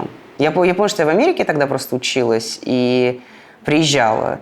И мне говорят, ну что ты там в своей Америке, мы тут уже просто министерские посты делели. Одно из твоих самых ярких выступлений было на суде Навального по Кировлесу. И ты тогда как раз одно из первых говорил, что все это политическое дело. Это была очень яркая и очень эмоциональная речь. Я была уверена, что тогда еще посадят, да. Тогда, то, что выпустили, это было как фантастическое чудо. Я прям этого совершенно не ожидала. Я ожидала, что его посадят. Я была практически уверена, что его посадят. Ну, я думала, что его посадят, а потом через сколько-то лет выпустят. Вот какая-то ситуация, как с Ходорковским. Вот он отсидит, да, там сколько-то. Вот, но его не посадили. Нет, я не боялась, я очень... Ну, и мне было понятно, что сказать на этом суде. Мне совершенно не надо было готовиться, чтобы сказать то, что я думаю, то, что я знаю. Но это же был риск, ты была в одной команде с ним. И тебя могли точно так же по этому делу из свидетелей переквалифицировать в соучастника. Там еще было 3 дела каких-то, где я была свидетелем. И ходила в Следственный комитет, тоже давала. То есть, наоборот, не давала показания. Ну, не знаю, у меня как-то не было этого страха. Я как-то так не думала вообще, честно. А как так получилось, что человек, который тоже работал с вами в одной команде, написал на вас донос и дал на вас показания? А вот это такой к Белых большой вопрос. Это действительно так и было. Даже когда его сажали, тоже человек ближайший, его там правая рука, он тоже дал на него показания. Но это были вот как раз была проблема. И это из-за того, из-за чего, собственно, первый год, когда мы работали, были все конфликты основные. И они были какие-то ужасающие. Потому что в его команде были люди, которые работали друг против друга. И у меня даже были какие-то доносы, по которым были какие-то проверки и расследования. Это все тоже шло из членов, которые работали в команде. У Белых? Да. Но надо сказать, что один из членов этой команды был Карнаухов, который сейчас работает у Соловьева. Был чуть не замом по антикоррупции или по силовым органам. Вот. И он все это делал. И я тогда очень возмущалась. Я говорю, Никита, как это может быть? Что мы работаем в команде, и при этом мы должны заниматься тем, что друг от друга должны защищаться. Ну, он пишет доносы, что мне пойти писать доносы. А он что отвечал? Ну, ты слишком там что-то, вот ты там позицию Алексея принимаешь, ты его защищаешь. Я говорю, да не его, я себя, я всю нашу команду защищаю. Он сегодня пишет на Алексея, потом будет писать там на меня, потом на тебя. И вообще, что это за постановка? Как может так работать? У нас достаточно и так проблем и врагов. Но в итоге он потом его уволил. А если еще раньше отмотать, почему вы с Навальным пошли работать к Белых? Ну, получается, что он пошел работать с властью, и это означает определенный набор компромиссов. А вы пошли работать с ним. А это значит, что у вас тоже впереди должны были бы быть компромиссы. Мы были очень молоды. Во-первых, не все понимали, и не понимали этих, на самом деле, не так прям четко видели эти компромиссы, и вообще не так четко видели путь, как он потом сложился. И все время в оппозиции, когда мы были, да, была такая проблема, что вот вы ничего не умеете делать. А вот вы попробуете сделать, вы вот в реальной ситуации окажетесь, ой, да вы вообще ничего не сможете. И поэтому, очень хотелось, настолько хотелось, что показалось, что это преодолимые риски. Ну и тогда был Медведев. Казалось, кто тебя будет заставлять что-то делать плохое? Ты возьмешь и уйдешь. Я тоже понимала, что я, когда приду, что я пойду и в социальную сферу, что я пойду до выборов. Не буду организовывать выборы для власти. Вот, это был мои какие-то границы на тот момент. Вот, но и очень хотелось что-то сделать, и очень хотелось поработать где-то и показать, что да, мы можем, что можно прийти из активизма, из оппозиции, и нормально, эффективно, хорошо работать.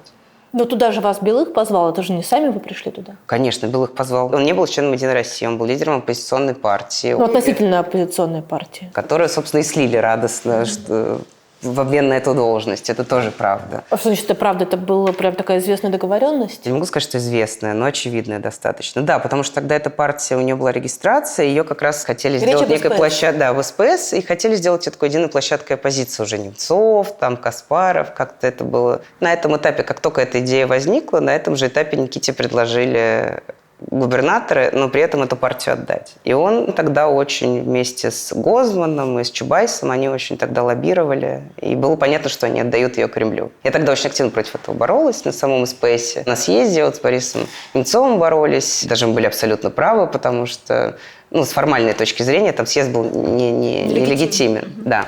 Но, тем не менее, партию они расформировали. Вот. И это было в обмен на эту должность. То есть он был не только уйти с поста партии, да, но по большому счету и партию ликвидировать. Вот. А потом Алексей поехал, Алексей тоже захотелось работать. Опять-таки, Алексей же был очень человеком, которому нравился... в хорошем смысле, нравился движ, ему нравилось дело, ему нравилось попробовать, ему нравилось, он хотел прийти в этот там Киров, разобраться с коррупцией в лесе, там все сейчас сделать. То есть у него огромное было это желание. И это большая трагедия, что ему не дали нигде поработать. Он очень это хотел. И тогда он поехал в Кировскую область, Никита, и посмотрел на это, говорит, ты точно должна сюда приехать, надо работать. А они были друзья? Они были друзья, они были приятели. Он говорит, это очень интересно, давай, что там сидеть в этой там Москве, приезжай, давай ты тоже. И он как-то меня, вот будем вместе, я хочу этим заниматься, этим, давай. Чего такая возможность, надо показать, что мы что-то можем сделать, и как-то меня убедил.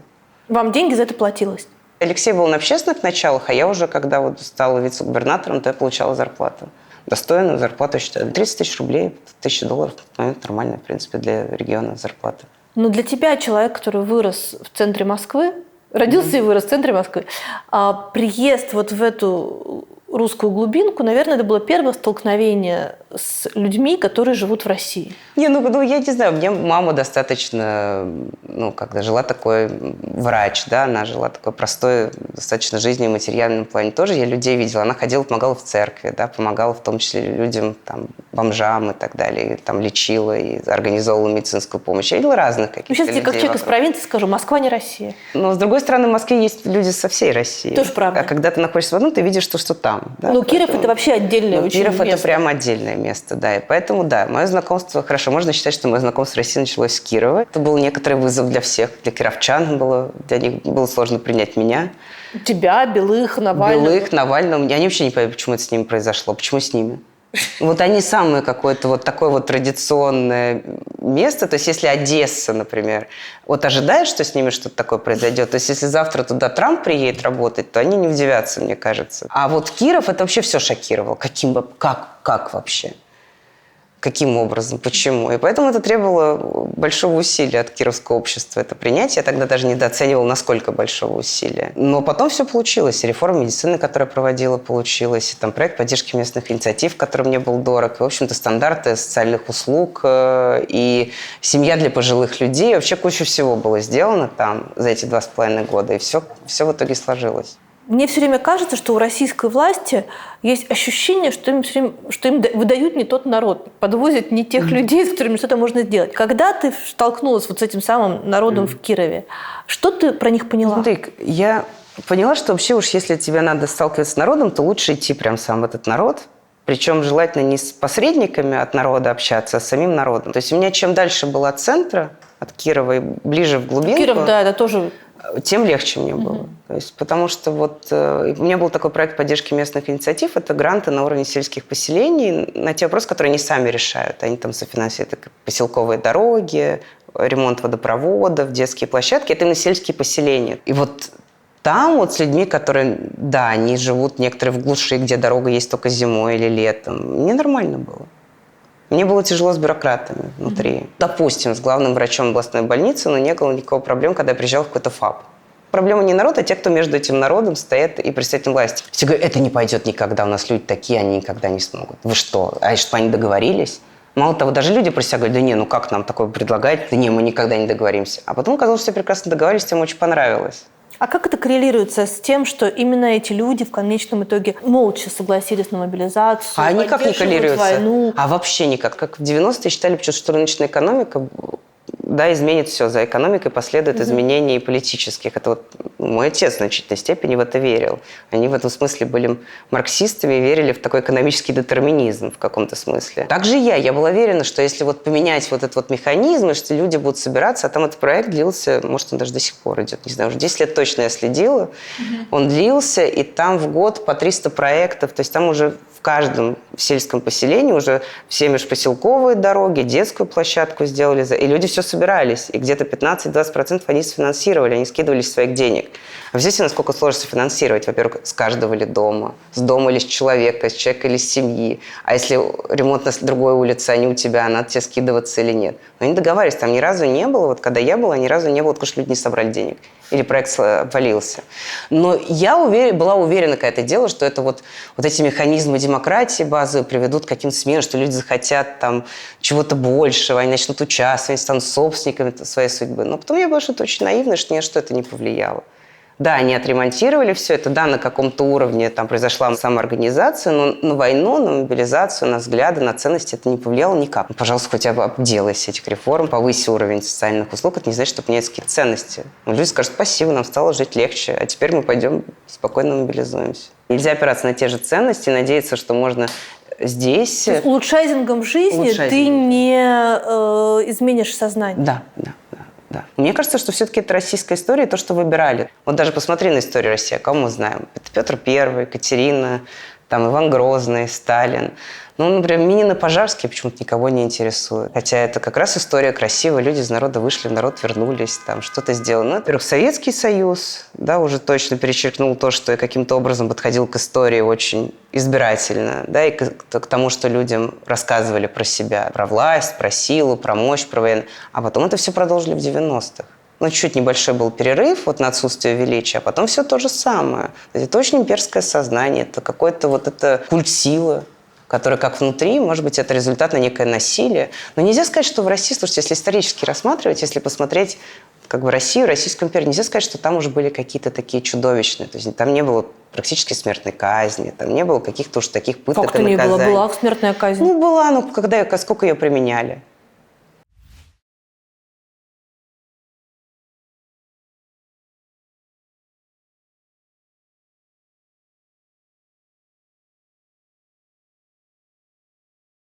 Вот если по праву примеру, сказать, что там были какие-то особенные, более жестокие пытки, чем они были в Европе, или что это было какое-то вот относительно европейское общество, там, уж тем более в средние века, что оно было какое-то более жестоким, нет. И мне кажется, что это как раз даже не столько история, сколько история последних там 150-200 лет, где из этой истории были сделаны какие-то неправильные выводы, и все продолжали делать из этой истории неправильные выводы, мало того, культивировать их и делать их какой-то основой самосознания. Имперскость, силу, ну, какую-то, в общем-то, агрессивную дурь, по большому счету. А то, что люди восприняли 90-е как некий сбой системы, а возвращение стабильности и сильной руки как возвращение к истокам, тебя это удивило? Мне кажется, что вообще в каких-то частях России не сильно даже заметили вот эти перемены. Только сильно бедно стало и тяжело. Да-да-да, вот в Кирове, скажем, точно не очень заметили. Я говорю, у них такое, что при царе было, что при советской власти, что при демократах, что сейчас, все одно и то же. Какие-то силовики, которые сейчас помогают крестный ход организовывать, так отчитываются, там, обеспечиваем все в полном объеме, там, все сделаем. Они также какой-то, и они любят это вспоминать, как они какое-то количество лет назад тех же этих верующих гоняли, там, снимали с деревьев, сажали их там в тюрьму за то, что они ходили на этот крестный ход. Одни и те же люди. И у них ковры остались те же самые, лампы остались одни и те же самые. И те же люди более-менее сидят и ходят по тем же коридорам. То есть действительно очень мало изменилось. То есть они воспринимают власть как неизбежное зло, под которое им нужно подстраиваться, чтобы выжить. Да. А власть воспринимает себя как некую власть, которая, неважно, как она брендирована, она власть. А вообще удивительно не то, что люди от 90-х так быстро повернулись, а то, что вообще были эти 90-е, и то, что мы так серьезно восприняли эти 90-е, как такой вот, как будто бы что-то такое успело случиться. Когда я сейчас понимаю, сколько было этих 90-х, что было до этого, и как недолго они длились, когда был этот период вот этой самой демократии-то? Где он был и сколько он был? И почему могли считать, что он необратим или бесповоротен? На основании чего? В твоих отношениях с дочерью тебе, скорее всего, надо было уйти от модели, которая была у тебя с мамой, и придумать новую. Какая ты мама? Я совсем, я ровно противоположность моей мамы. Да? Мою модель сформировала несколько вещей. Во-первых, у меня была мамина мама, очень любящая, теплая бабушка, которая принимала и любила. И она дала мне вот этот какой-то урок любви. Я прям помню, как мы жили с ней в детстве, прям, когда я с ней проводила время, прям душа в душу. Никогда не было никаких проблем.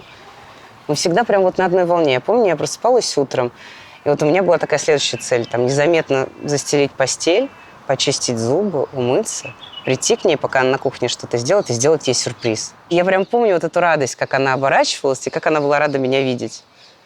И как я была рада видеть ее. Вот это первое. Я прям готовилась к этой встрече. И вот я тебя люблю. И, да, я так рада, что ты здесь. Я так рада, что ты тут. Мне всегда очень хотелось передать дочери своей, передать это же чувство. Что я так ее вот как рада видеть, что я так ее люблю. Ну, понятно, что это все абсолют. И в подростковом возрасте, потому что там любой родитель надоест. Но, тем не менее, я все-таки очень настроена на то, чтобы у нее было вот это ощущение, что ее жизнь не сопряжена с какими-то моими там жертвами, проблемами или чем-то, что она вот такой радости и счастья большое. Да, какие-то трудности, они есть у всех трудности, но мы их решаем в наших отношениях. У нас там доминирует мир, любовь, принятие, понимание.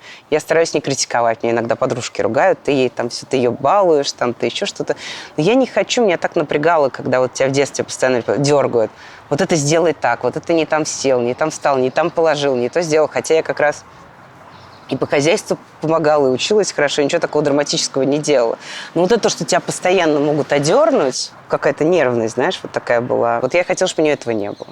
Чтобы она знала, что если ты вот маму встретил, то это не значит, что ты сейчас получишь за что-то обязательно. А ты маму встретил, ну ничего страшного. Просто ты маму встретил, она тебя подойдет, обнимет. Вот я стараюсь быть теплой. И стараюсь не уходить слишком сильно там в папину сторону, да, все-таки говорить про чувства, про эмоции. Мне дочь иногда говорит, что я холодная, и что очень рациональная. А все-таки да. Ну, когда мы обсуждаем ее там какую-то личную жизнь, ей кажется, что я звучу очень холодно. Мне очень хотелось, чтобы ей хватало любви, чтобы ей хватало вот физически, чтобы она чувствовала, что она вот прям любимая. Как вы с ней познакомились? У моей мамы была подруга, которая о ней заботилась, а моя мама помогала этой подруге, потому что у нее самой было тяжелое положение. Вот. И я уже ее наблюдала, то есть мы стали жить вместе с моей дочерью там, с 5 ее лет, а я наблюдала ее лет с 3, когда вот она осталась одна. Ее мама уехала в Африку, вот она осталась одна. Она не жила в детском доме при этом? Она не жила в детском доме, нет. Как ее зовут? В селе, да, как в селе, например. Красиво, да, очень. Знаете, как очень часто дети берут не тех детей, когда идут в детский дом, а тех, кто оказался рядом по той или иной причине. И вот она была рядом. Моя мама ей помогала. Я помогала маме. Потом мама умерла, и я ее взяла как раз уже, вот это как-то совпало по времени. То есть я изначально взялась помогать с документами. Потому что у нее не было никаких документов, она жила в Москве, мама уехала, была какая-то черно-белая справка с свидетельством о рождении, больше ничего. И был страх, что если ее куда-то вот случится что-то, аппендицит, или один раз было подозрение на сотрясение мозга, что ее в больницу заберут, она пойдет в детский дом, и больше ее никто никогда не вернет. И когда я стала пытаться решить ее проблему с документами, то единственный вариант, который вылез, это было оформить опеку. Ну, а оформить опеку я как-то начала, то есть я уже поняла, что, наверное, эта опека же должна быть тогда все-таки не формальная, а реальная, и мы начали общаться. А потом ты уже начинаешь общаться с ребенком, и все это втягиваешься. Я не знала, как оно будет развиваться, появится мама ее или не появится, найдется там какой-то папа или не найдется. Но когда мы уже вот начали с ней жить, и когда я стала ее опекуном, то очень быстро я стала и родителем, и мамой, и всем. Она во мне увидела эту родительскую фигуру, а я поняла, что я тоже не могу не быть уже для нее теперь этой родительской фигурой. Мало того, я считаю, что это самое лучшее вообще, что случилось со мной в жизни. Ну, правда, это такое какое-то фантастическое везение, потому что это столько счастья в моей какой-то жизни, это столько радости, она настолько мне подходит, мы настолько с ней похожи. Она даже внешне на меня, как ни странно, при том, что она... При том, что она темнокожая. При том, что она темнокожая, мы даже внешне похожи. Мы по какому-то, мне кажется, характеру вот чем-то похожи. Мы сразу вот как-то совместились прям. Я даже не представляю, насколько можно кого-то любить я вот... больше, чем я ее люблю, да, я абсолютно уверена в ее каких-то там наших отношениях, и мы действительно очень подходим друг для друга. А тебе говорили, что, Маш, ну куда ты сейчас берешь ребенка, усыновляешь, тебе же замуж бы выйти? Где замуж, конечно, кто у тебя замуж теперь выйдет, конечно. Потом тоже мне говорили, это всегда меня возмущало очень сильно, и это прям задевало. Ну, если уж ты решила взять ребенка, то возьми нормального ребенка. Я говорю, в смысле нормального? А в смысле посветлее? Ну да. И что это за выпендрёж такой? Ты что, решила, что ты Анджелина Джоли? И очень много было, как раз в России было такое, ну почему нельзя было взять какого-то просто нашего ребенка? Ну, я говорю, во-первых, это наш ребенок, он родился в Москве, он просто темнокожий, она ничего, кроме Москвы, не видела и на тот момент, да, ничего не знала. И вообще сама логика, да. И очень много я поняла, насколько расизм глубоко укоренен, да, потому что я слышала какие-то разговоры, ты понимаешь, что они вообще не способны к математике. Чего? Как раз, да, абсолютно полностью какие-то люди говорили, да. Даже удивительно, вот я сейчас вспоминаю, да, и вот, ну, какие-то вот такие вещи, да. Вот, и, конечно, что не надо, и зачем тебе это? Меня тоже всегда этот вопрос удивляет, и зачем тебе это? И у меня был такой период, что меня как-то обижало, что, вот, допустим, у меня братья, у них там дети, да, все звонили друг другу, поздравляли с днем рождения, а у меня у Селе день рождения, допустим, не звонили и не поздравляли. Ну, это какое-то время длилось, потом это поменялось. Я гораздо быстрее прошла этот процесс, как бы психологически, я удочерила ее очень быстро.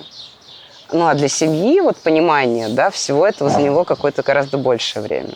А, кстати, вот Селя, она считает себя русской, украинкой или кем? Украинской еврейкой российского происхождения. Афро-украинской еврейкой российского происхождения. Ну, вот. Ого. Но она, конечно, считает себя украинкой. Она больше, у нее есть, она считает себя и еврейской девушкой, и также считает себя точно украинкой. Вот. Проблема с Россией, с идентификацией вот в сторону России, у нее есть проблема, но в силу войны. То есть она настолько вот не хочется, да, вот эту вот часть как бы тоже принимать, но она где-то понимает, что да, все-таки это тоже часть ее корней, часть ее истории, и что это нельзя оставить просто, да, там вычеркнуть из жизни. То есть она говорит, кто я? Вот кто я, интересно? Говорит, я что, африканско-украинская еврейка? Я говорю, да нет, я еще хуже, я вообще африканско-украинская еврейка, родившаяся в Москве. Она просит узнать про маму, которая ее родила? Да, она более-менее знает. Даже она знает. даже ей написала, она мне рассказывала, писала ей в Фейсбуке, но та ей не ответила. И у нее есть куча вопросов.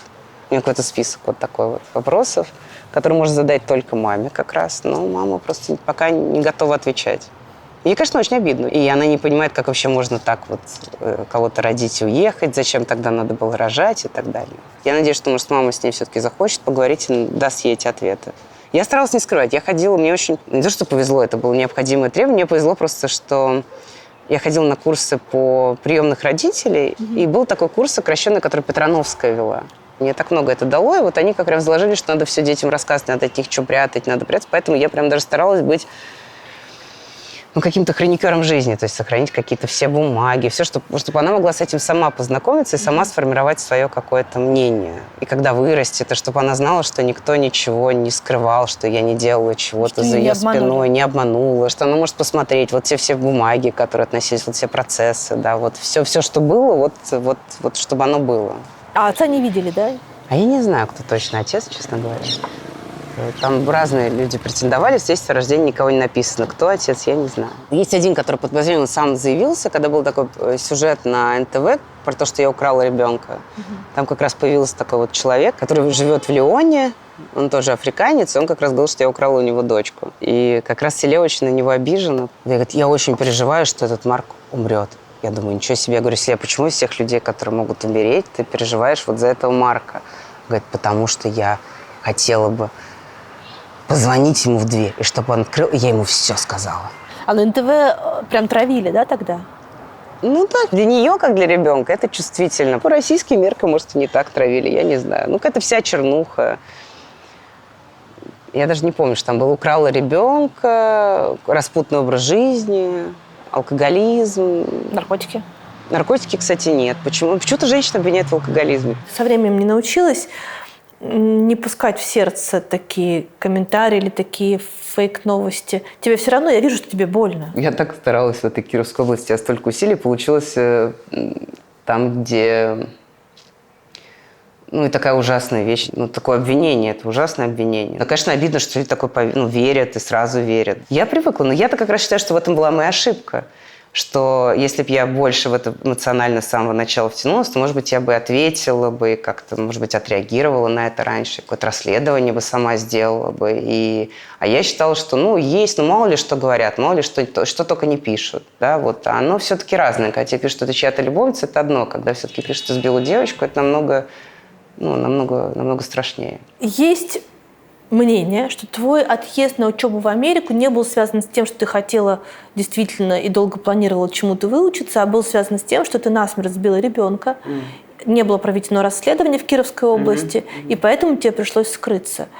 Что вообще произошло? Во-первых, я не сбивала ребенка. Мало того, меня в этот день я была на выезде с огромным количеством журналистов. Был такой день здоровья, когда мы ездили и проводили для фельдшеров и для врачей первичного звена проводили такие вот... Выезжали всей командой со всеми там, с главными специалистами. В Кировской области? В Кировской области, да. Поэтому я была в это время, когда девочку сбили, на мероприятии с большим количеством людей. Та машина, которая девочку сбил, предположительно сбил троллейбус, да, может быть, действительно водитель троллейбуса была не виновата, там рядом была какая-то машина, все пишут про какой-то красный или какой-то джип. У меня не было красного джипа, у меня был синий Opel Astra, на котором я ездила очень редко. С утра я никогда, это было с утра, я с утра не ездила, я ездила с водителем, вечером ездила сама, как там в спортзал, еще куда-то. Поэтому я быть не могла. Мало того, поступление в Америку занимает очень много времени. То есть я действительно уехала летом, и, по-моему, этот случай с аварией был тоже где-то летом. Но опять-таки поступила я уже в начале весны, а поступала я в ноябре, в декабре. Мало того, тот же Никита знал, что я собираюсь уйти. Поэтому это дело не я, это появилось не только после того, как я уже уехала туда, появилось еще через значительное время после того, как это все произошло. Это вот событие трагическое с девочкой. Вдруг пошли, это были, никогда не было ни одной публикации, ничего. Это были боты всегда на каких-то форумах и писали. Я приходила в какой-то эфир, и меня закидывали вопросами. Я даже не знала, кому ответить, потому что нигде не было. Я как раз очень благодарна Муратову за то, что «Новая газета» провела расследование. Я к нему сама обратилась, очень его просила. Говорю, мне это преследует, а мне даже опровергнуть, не ответить некому, потому что никто не написал про это. Мне в суд я не могу ни на кого подать. Есть же такие люди, которые сбивают беспредельно, люди беспредельно, уезжают. не несут никакой ответственности. Наверняка это чиновники, наверняка. Почему? Такое может быть. Это очень важно, да, что эти чиновники нового поколения, они ничем не отличаются, Да. они такие же, как и старого поколения. Они бухают за рулем и давят девочек. Да, давят девочек, а потом сваливают от ответственности. Меня тогда эта ситуация, я как вначале пропустила, когда это начиналось, и, мне казалось, мало ли какая-то вот это все, оно рассосется. А потом я увидела, что это влияет, что меня начинают, там, знаешь, как-то у меня там бабушка говорит: Машенька, я такой ужас прочитала. Ты идешь в эфир, а там завалено все этими сообщениями про то, что сбила девочку, а тебе даже некому ответить. Невозможно никак оправдаться, и совершенно не важно, что это не бьется ни с какой реальностью. Я абсолютно уверена, Киров тоже очень небольшой город, и чтобы, если бы я была в таком чем-то замечена, это уж, это точно было бы где-то. А кому и зачем было выгодно тебя дискредитировать? Мне кажется, они какую-то фабрику условно своих каких-то троллей, они отрабатывали свои технологии. Я уехала в Америку, это было воспринято очень негативно. Все понятно там. Так мы и думали. И мне кажется, они просто тогда это обкатывали, вот они запустили на мне, а я как-то вовремя не ответила, недооценила всю эту проблему. И мне казалось, что я буду оправдываться, это же такая ерунда, и так всем, кто захочет вникнуть, будет понятно, что я к этому не могу иметь отношения. Но никто в этом никогда не хотел разбираться. Муратов провел это расследование, они посмотрели как раз, у них была какая-то программа, которая позволяет понять по комментариям, кто их делал. И как раз делали там заключение, что это боты. Это все боты, никто практически реальный человек, и там нету никаких источников от каких-то людей или каких-то первичных сообщений, которые где-то были бы. То есть это всегда комментарии, которые потом перепечатывали какие-то такие помоечные СМИ, а потом уже кто-то перепечатывал их. Я, конечно, умею до какого-то этапа абстрагироваться, но где-то меня это тоже, где-то что-то пробивает и обижает. Я помню, что... А в Одессе меня, скажем, травили, мне тоже было обидно. Ничего, я расстроилась, потом как-то отошла. А в Одессе что самое главное было в травле? Одевай кокошник, вали в Россию. Мне этот кокошник, как они меня прям вот кричали, там, это все. Это активисты. Неприятно, хотя толпа там людей, которые не хочет тебя слышать, и все так кричат, значит, вали отсюда, это. Неприятно на физическом уровне. Это просто, ты чувствуешь вот это вот. Ничего страшного. Думала ты про папу своего в этот момент? Да, я вообще не знаю, папа вообще герой. Потому что, конечно, я, например, чувствую настроение людей, да, я чувствую, когда тебя любят, не любят, нравишься, не нравишься. И в Кирове, надо сказать, было такое вот, ко мне было в целом такое подозрительно неприязненное отношение. Вообще ко всем чужакам. Даже в магазине я уже боялась что-то покупать, потому что все, что я не делала, всех вызывал какой-то вот... Например, я спрашиваю: скажите, пожалуйста, у вас нет рукколы? Ни хрена себе, что и надо, рукколу, блин. Вообще охренела. Я только отхожу, они уже начинают переговариваться. Я уже не знала, я уже боялась, что бы то ни было спросить. Думаю, А ты тоже могла бы Петрушку попросить по-простому? Я руку хотела. Извините. Или я там говорю, допустим, продавщице, у нее какое-то симпатичное платье, я говорю: у вас платье красивое. Она такая: Лариска, что ей от меня надо? Вот. Она такая очень настороженная к чужакам и настороженная к любому поведению, которое кажется нестандартным. Чтобы не выделяться, надо было покупать бутылку водки и пачку пельменей. Я покупала пельмени, не покупала бутылку водки. Но я покупала и хлеб, и кефир, и пыталась найти себе йогурт, и пыталась найти себе руку. Я уже вообще практически ничего себе не покупала. Уже боялась. Впроголодь. Не то, что я жила впроголодь, но меня сжало. То есть Киров меня заставил очень сильно сжаться. Так вот прям. То есть я все делала, я работала эффективно, много добилась, но я была вот такая. Навальный мне тогда говорил, что ты даже начала сутулиться, и сейчас еще чуть-чуть, и у тебя появится начес. Говорит, это вопрос времени. И я действительно, я прям была вот такого вот напряжения, потому что я чувствую то, что люди чувствуют, и я чувствовала, что они испытывали ко мне неприязнь. А чем ты в Кирове гордишься из сделанного? Я очень горжусь медицинской реформой. В разы уменьшилась младенческая смертность, материнская смертность. Вообще была сделана система современная по своим стандартам медицинская система. До того, как я приехала, опять-таки, в Кировскую область по показателям, а там где-то 100 примерно показателей, и многие из этих показателей – это показатели именно здоровья. Это смертность от сердечно-сосудистых, смертность от онкологии, материнская, младенческая смертность, показатели зависимость доли заработной платы от бюджета. Так вот агрегированно по всем этим показателям Кировская область двинулась с 82-го места на 3-е место в России. А сейчас я не знаю точно, может, 5-е, что. Она держится, система продержалась. Ее потом до меня. Я пришла, я как раз собрала хорошую команду. А команду я искала таким образом, что я смотрела регионы, в которых хорошо, и смотрела на 2-3 уровня ниже людей, чем начальник. Потому что я поняла, что это они делают. Скорее всего, да. И я нашла в каждом фактически департаменте, который я курила, я нашла людей, привлекла их, они устаканились, потом они продолжали уже без меня. Круто. Вот очень горжусь, да. Вот медицинской реформой очень горжусь. Мы вошли тогда во все программы, которые были федеральные, получили тоже денег. Как мне говорили мои работники в департаменте, как только как вы появились у нас нас стали замечать в министерстве. Все стали нами интересоваться. Ну и что у вас там происходит? Ну что там это Гайдар? Ну что там, как там? Ну и мы как-то двигались, да. И помогал Всемирный банк, тогда у нас тоже работал как консультант. Он, по-моему, даже вообще не может ничего. Террорист, я уверен. Да, террорист. Тогда они работали. Они были готовы работать бесплатно всем, оказывать свою аналитическую, конституционную, вообще всякую помощь. Все боялись с ними работать, а я не боялась. В социальной сфере тоже были вещи, которыми я горжусь. Мы разбили социальные услуги на какие-то отдельные пакеты, например, уход, то есть приходящий социальный работник, да, от того, что они просто приносят продукты, до того, что это сиделка. Да, и платили по-разному. Ну, соответственно, вначале мы перешли не от бюджетного к оплате по законченной услуге, а потом стали создавать рынок и даже нашли частную организацию, давали ваучеры. И люди могли сами выбрать себе поставщиков этих социальных услуг. У нас даже были частные компании, которым это было выгодно этим заниматься. У нас был частный дом престарелых, который был совместно частно-государственное партнерство, да. Там очень много всего было. Семья для пожилых, это очень интересный тоже был проект, который мы сделали, экспериментально тогда запустили. Это когда люди могут по официальному контракту взять к себе жить пожилого человека. Потому что он не шел в дом для престарелых. Это хорошо для сел, потому что так часто и бывает, что люди, какие-то соседи берут, например. А так есть возможность... То есть здесь это такая опасная вещь, потому что есть возможность для злоупотребления, конечно. Но потому как это было сделано, да, люди могут взять себе пожилого человека, получать денег, 10 тысяч рублей, допустим. Как опекуны. Но только быть по относительно пожилого человека, получать деньги, он у тебя живет дома. Но у него контракт, он знает свои какие-то права и так далее. Это было интересно, я всем этим очень горжусь. И ты видела какую перспективу у этого? Что я уеду, это все продолжится. Мне кажется, что вообще у человека на какой-то любой должности не такой уж длинный запас креативный и такой творческий. Поэтому нельзя слишком долго сидеть на одном месте. Потому что ты приходишь, вначале ты прям видишь, что ты делаешь, что ты это делаешь, а потом в какой-то момент у тебя голова как-то...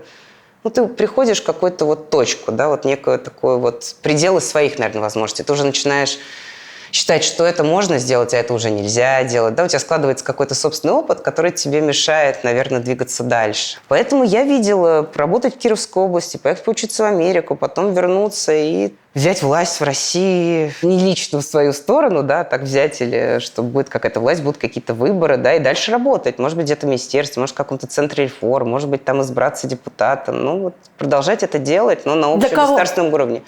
Для людей. Для людей. Я верила, что у меня есть ответственность перед людьми, потому что я в более привилегированном положении. Есть возможность, есть желание, есть знания, есть образование. А кто еще будет заниматься, если не я? Кто должен помогать людям? Я знаю, что если мои намерения бескорыстные, я понимаю, хочу делать, мне это интересно, а кто должен делать, то я и должна это делать. Сейчас ты вообще не связываешь будущую свою жизнь с Россией? Я как-то так даже не мыслю в ту сторону. Очень слишком много там травм погибших, убитых. Я не знаю. И то, что в Украине, это тоже. Я не знаю, смогу ли я смотреть людям в глаза и жить с ними. Могу ли я им доверять когда-то. Не знаю. Я очень надеюсь, что действительно все поменяется. Мало того, я уверена, что когда-то это случится обязательно, и что можно будет туда приехать, и что это будет безопасно. Но я не уверена, что я смогу восстановить этот уровень доверия, который у меня изначально был, да, что люди все хорошие, что они вынуждены, у них какие-то есть такие проявления. Я не знаю, я не уверена, что я смогу верить. Мне надо будет очень серьезное основание, чтобы вообще я поняла, что это все куда-то движется. Мне действительно нужны будут какие-то очень серьезные доказательства. Я готова, я открыта, я смогу поверить. Да, я верю в перемены, я не верю в исторический детерминизм какой-то. Я-то как раз считаю, что основная проблема – это вера в исторический детерминизм, который становится неким самосбывающимся пророчеством и оправданием для всего. Все эти рассказы про плохой народ, они нужны плохой власти в основном. И они перекладывают, в общем-то, с больной головы на более здоровую. Может быть, не здоровую, но более здоровую, чем свою. И эту войну народ бы не придумал. Если их спросить, я уверяю, что народ бы, может, он это поддерживает, но сам он такое не придумал бы никогда. Как придумать, да, собраться и пойти. Но поддерживать, как культура все поддерживает, с властью надо поддерживать. Как мне говорили в Кирове, я говорю, смотрите, ну, уже какие-то в дружеском кругу. Я говорю, знаете, вот в Америке, когда человек хорошо выступает, ну, как понимаешь, что ты хорошо выступаешь, тебе потом задают много вопросов. Я говорю, я выступаю, мне никто из вас никогда ничего не спрашивает. Я говорю, у нас наоборот, человек уважаемый, зачем ему вопросы задавать? Все равно ты думаешь про Россию. Я слежу. Те вещи, которые мы не можем себе объяснить, они особенно сцепляют. То есть, если бы я могла бы найти этому всему объяснение, если бы у меня были бы ответы для тебя, мне было бы, наверное, проще. А так я все время ментально возвращаюсь, я все время пытаюсь понять то, что я не понимаю, и дать ответы на те вопросы, которые есть, которые я не вижу сама. Я не нашла никого, кто мне дал бы эти ответы тоже. Поэтому я все время туда возвращаюсь. Иногда легче любое объяснение самое безумное, чем отсутствие объяснений.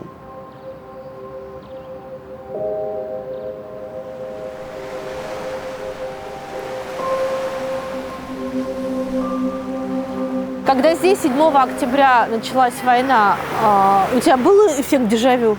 У меня было какое-то ощущение, что вот это вот, ну, как бы, что вот это зло открыло еще одну линию фронта. Это не было дежавю. И ощущения совсем другие, потому что в Украине, когда начиналась война, было непонятно, чем она закончится. Было непонятно, выстоит Украина или нет. Здесь такого вопроса не было. Было понятно, что Израиль выстоит, что это огромная рана, что напали. Но было понятно, что там большой ценой, да, с огромными потерями, огромной травмой, но что Израиль победит. Вопрос просто, когда эта победа будет, какую она будет иметь форму. Да? Вот ощущение неизбежности вот этой победы, сила армии. Но мысль о том, поддержки. что и теперь нам нужно опять снова от войны бежать. То есть вот мы убежали, да, и ну, нам конечно, опять бежать. Да. Ну, это вот моя дочь, она может по этому поводу сказать, да, она очень...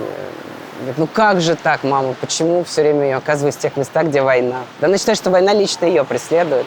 Здесь она все равно по-другому, эта война. Здесь есть бомбоубежище, да, есть вот эти защищенные комнаты дома. Здесь ты видишь, как работает ПВО. В Украине сейчас тоже работает ПВО. В Украине сейчас в этом смысле гораздо больше ощущения безопасности, скажем, в том же Киеве, чем это было в начале войны.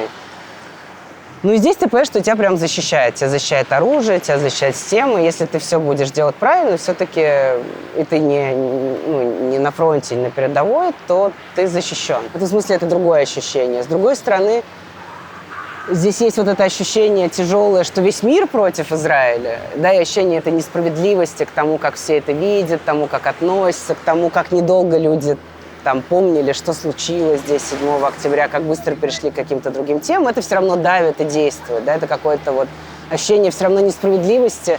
И такое же ощущение несправедливости, естественно, как война в Украине. Как можно было напасть, как можно убивать мирных людей, как это все может вообще существовать. Поэтому это создает такую же какую-то фрустрацию, такой же конфликт, как это возможно и что делать. И ощущение, что ты не понимаешь, что тебе делать, чтобы этому противостоять. Вот того, что люди ненавидят Израиль и так относятся. Что ты можешь сделать для того, чтобы что-то этому противопоставить? Насилие – это зло, которое наступает, и хочется ему ответить, хочется ему противостоять. Не очень понятно как.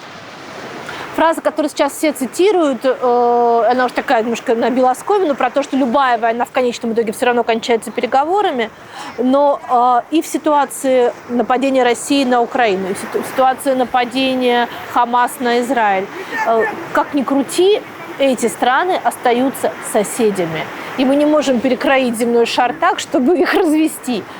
У тебя, как у политика, есть какие-то идеи того, как эта война, как эти раны могут быть зашиты? Если говорить про Израиль, то эти раны, конечно, не будут и не должны быть полностью зашиты. Как раз в Израиле очень хорошо понимают необходимость сохранять эту историю, помнить, что конкретно произошло, потому что действительно нельзя терять фокус, нельзя терять концентрацию. Мне кажется, что это то, что в Израиле произошло. И в чем-то оно похоже на состояние Украины перед войной. Когда говорят, вот как они пропустили, вот как же там разведка не знала или кто-то не знал. Да все знали, что 500 километров туннелей существует, знали. То, что у них оружие, то, что они стреляют 15 тысяч сделанных из водопровода ракет, что у них есть, все тоже знали. То, что они хотят уничтожить, у них это написано в программе, все знали. Они объявляли это, если слушать просто даже средства массовой информации, не разведку, они говорили про подобного рода нападения. Но никто не хотел в это верить. Вот все хотели верить, что этого не произойдет, и искать причины, почему этого не будет. Им невыгодно, они больше хотят жизни, они хотят денег, они там уже богатые люди, они хорошо живут, они не хотят их терять. Лучше торговать, чем воевать. Да, вот эти представления, свои представления, они о жизни, о том, они в данном случае играют плохую роль. Мне кажется, что вся стратегия вот последних лет, которая очень много дала Израилю, Израиль превратился в развитую страну, В Израиле вот этот экономический, технологический бум, который есть, той политики по безопасности, которая была выбрана. Но она не дает безопасность. И вот опять мы вернулись в ту ситуацию, когда понятно, что безопасность прежде всего. И она не экономическое развитие, и желание жить мирно, и желание вот жить на этом море, не думать обо всем этом, желание, что тебя оставили в покое, желание просто воспитывать детей, решать какие-то свои проблемы, что все это надо отставить в сторону и решать вопрос безопасности. И это не может быть параллельно. То есть пока тебе угрожают тебя уничтожить, надо относиться к этому серьезно и заниматься в первую очередь этим. Нельзя этим заниматься во вторую очередь. Есть ли какие-то другие способы сохранения или приумножения безопасности, кроме как убийства, ответное убийство? Убийство, конечно, это крайний случай. Но я не вижу никакого другого способа, кроме как защищаться.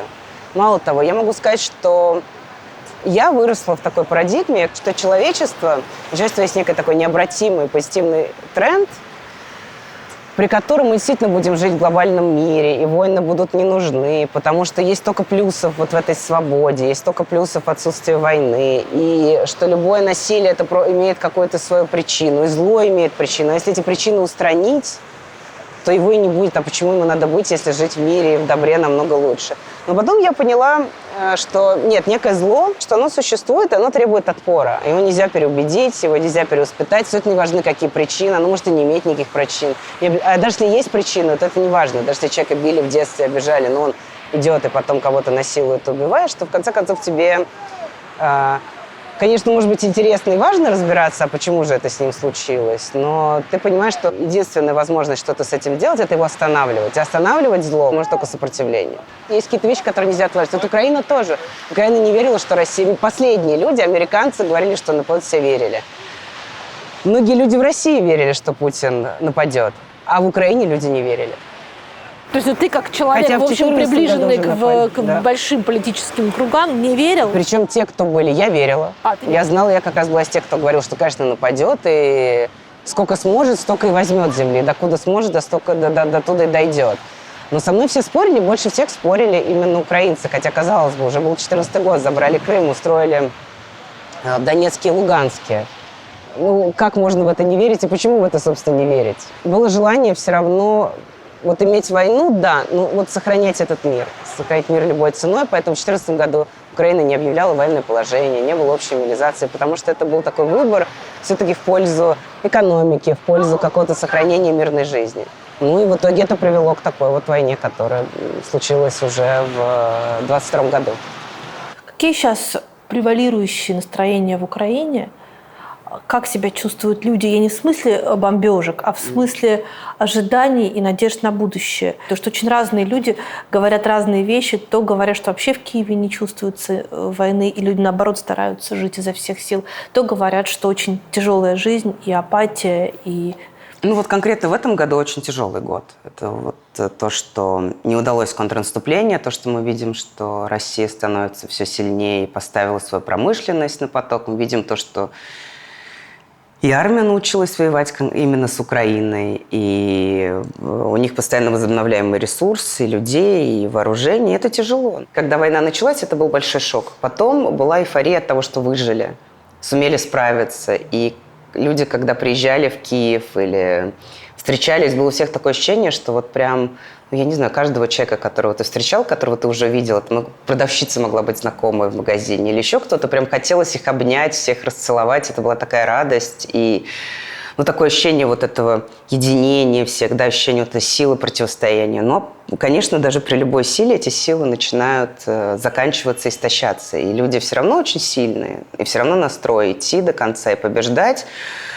Но очень тяжело людям, очень тяжело экономически. Люди не имели работы, они друг другу помогали, но потом и этот ресурс начинает заканчиваться. И конца края там войны не видно. Эта война может идти очень долго, и, может быть, это будут годы, а может быть, это вообще не на одно поколение проблема. А уж последствия этого, наверное, придется разгребать потом годами. И вот это осознание, оно приходит сейчас, и это, конечно, дает такое вот... тяжелое, грустное какое-то такое вот ощущение трудных времен, которые еще, может быть, не наступили, но вот они обязательно будут, и их придется как-то всем пройти. Детей не очень много. Да, очень много людей в военной форме.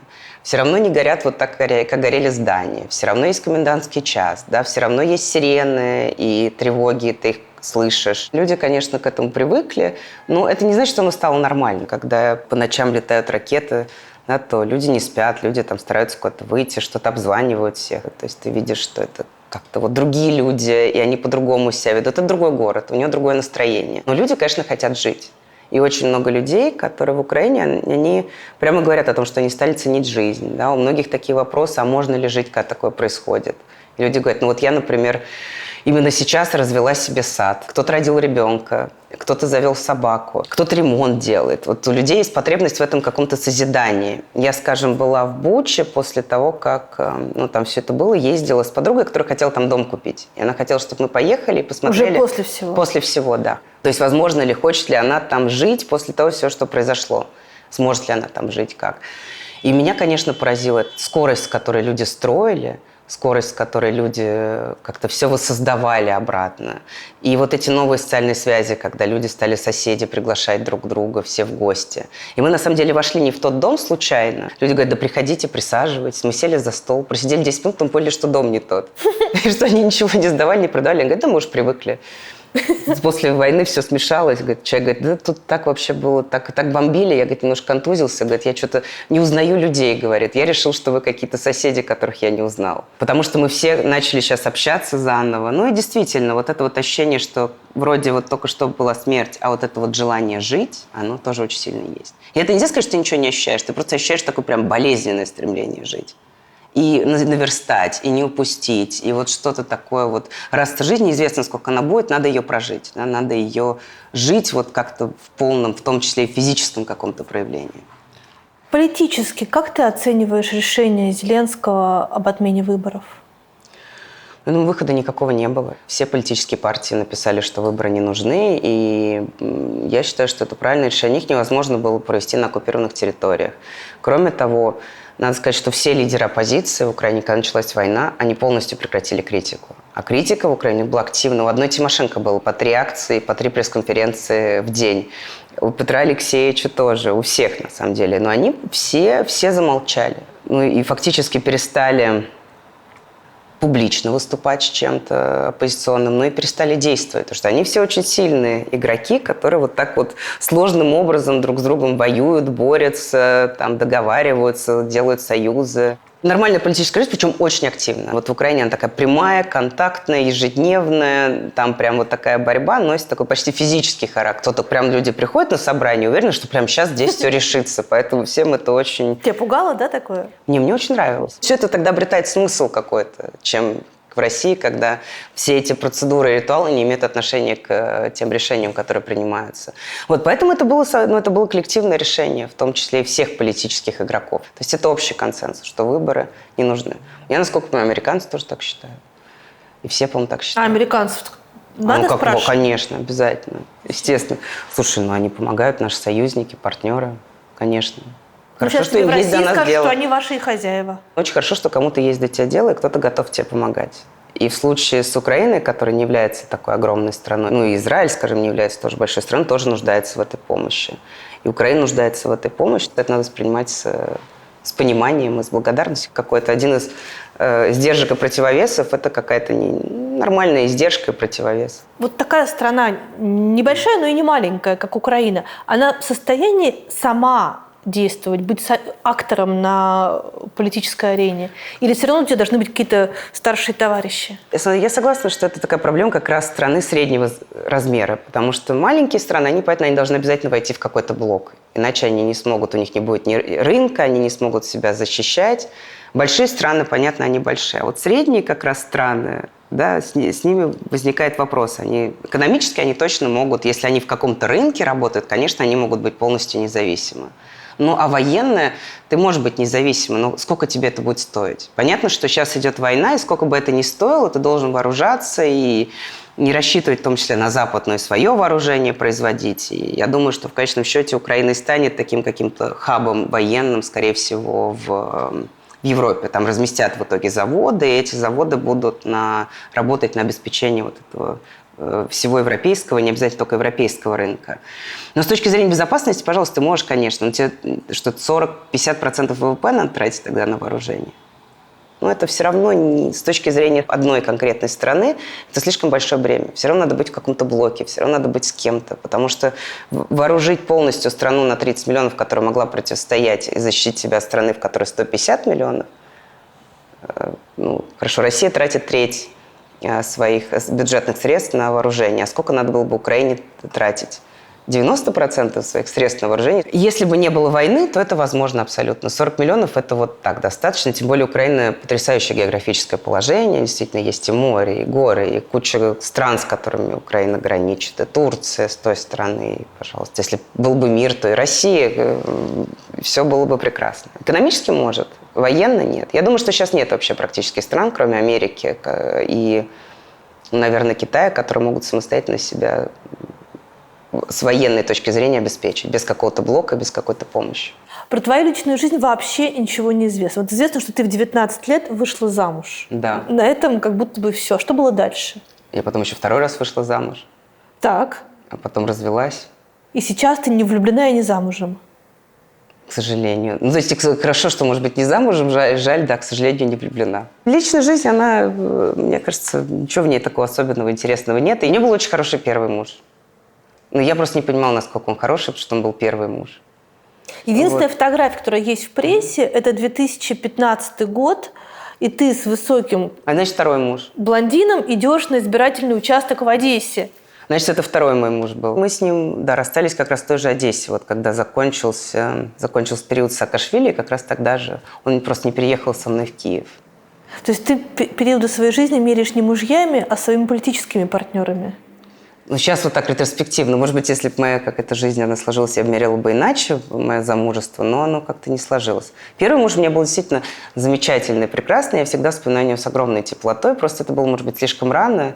И когда мы выходили замуж друг за друга, мы не знали еще, кто куда, по какому пути пойдет. Да? И мы потом просто разошлись. Ему моя политическая деятельность, она очень не нравилась. Он все время говорил, знаешь, я все ждал, когда это закончится. А потом понял, это не закончится никогда. Вот. А второму мужу, наоборот, ему очень нравилась моя политическая деятельность. И, как я потом поняла, ему даже нравилось больше, чем я, по-моему. Ему настолько нравилось, что он даже перестал работать. Он до этого работал, возглавлял там предприятие на заводе, умел заниматься производством, он такой.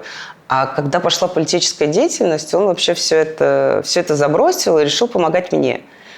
А я в какой-то момент, может быть, даже вот там в какой-то первый момент, когда мы только переехали, здесь мне нужна была какая-то помощь, а потом мне уже не так была нужна эта помощь. Но вот он продолжал мне как-то помогать, потому что в какой-то степени это был его собственный выбор. Он так остался активистом в Одессе. Кстати, его все очень жалели, что он для меня все бросил и поехал за мной в Одессу, а он в этой Одессе остался. Он ее очень полюбил и не смог из нее уехать никогда. И сейчас, во время войны, он тоже там, хотя он российский гражданин, украинское гражданство, насколько я знаю, он пока не получил. Да, он там занимается каким-то сбором дронов. И вы не общаетесь при этом?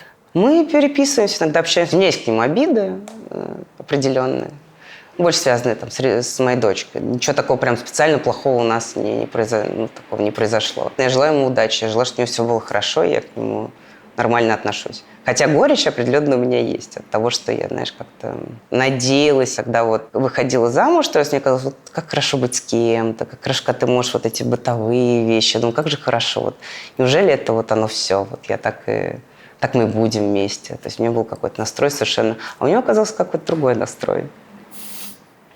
Но, тем не менее, из-за того, что твоя личная жизнь всегда была настолько закрыта, тебе приписывали романы со всеми твоими начальниками. Со всеми мужчинами, с которыми я работала, конечно. Да, и со всеми, с кем я дружила. Вот я когда много общалась с Навальным, все считали, что у нас роман с Навальным. Когда Белых, значит, Белых. Саакашвили. Не знаю, Порошенко почему-то только не приписывали. Кстати, да. Может быть, от силы возраста. Я тоже удивлялась, почему не приписывали. Мне кажется, это такая естественная для женщины ситуация. Я могу сказать, кстати, по поводу Саакашвили, я могу сказать, что, по крайней мере, относительно своей команды, это был, наверное, самый менее сексистский и самый менее вообще хоть в какой-то степени вот безупречно он себя как мужчина по отношению ко всем женщинам, которые с ним работали вот непосредственно. Он вел себя абсолютно безупречно. Я никогда не видела ничего, не слышала ни одного слова. Я помню, как-то было совещание, а он все время, когда было совещание, он же параллельно ел. Ну и сразу там долма, полный стол. Вот. И потом кто-то начал, какие-то девочки встали. Это нормально? Слушай, ну это же прием, это же часть протокола. Когда человек сам ест, если ему не мешает это работать, пусть он ест и пусть он делает все, что хочет. Вот если это где-то, то это надо показать себя гостеприимным хозяином, и действительно, ну это как работа. Можно... Это не то, что он у себя за рабочим столом ел? Не, он совещание провел, но он как бы был таким гостеприимным, проводил совещание, ну как и всех надо, ему захотелось есть, и всех надо накормить. И вот сразу возникла какая-то огромная такая поляна. И это не значит, что это было застолье, где все сидели, все равно работали. Я, например, когда работаю, думаю, я есть не могу, а он может. И кто-то из девочек, помощников, встали и начали убирать это. Она говорит, девочки сели. Девочки у нас все работают, мальчики встали и быстренько убрали посуду. Что это девочки встали? Что это за сексизм такой? А ну-ка, ребят, быстро-быстро. Мне это тогда прям, я вот как-то оценила. И от него никогда не было ни комментариев. Ну, знаете, как вот это вот в России, когда в бюрократии работала, Машенька, Наташенька, там что-то вот это вот, Олечка, т-т-т. Вот они вот как-то любят. Вот у Саакашвили это 0. И сексизма 0. И он как понимает, что если женщина ресурс, она работает, то все должны помогать, мужчины должны помогать.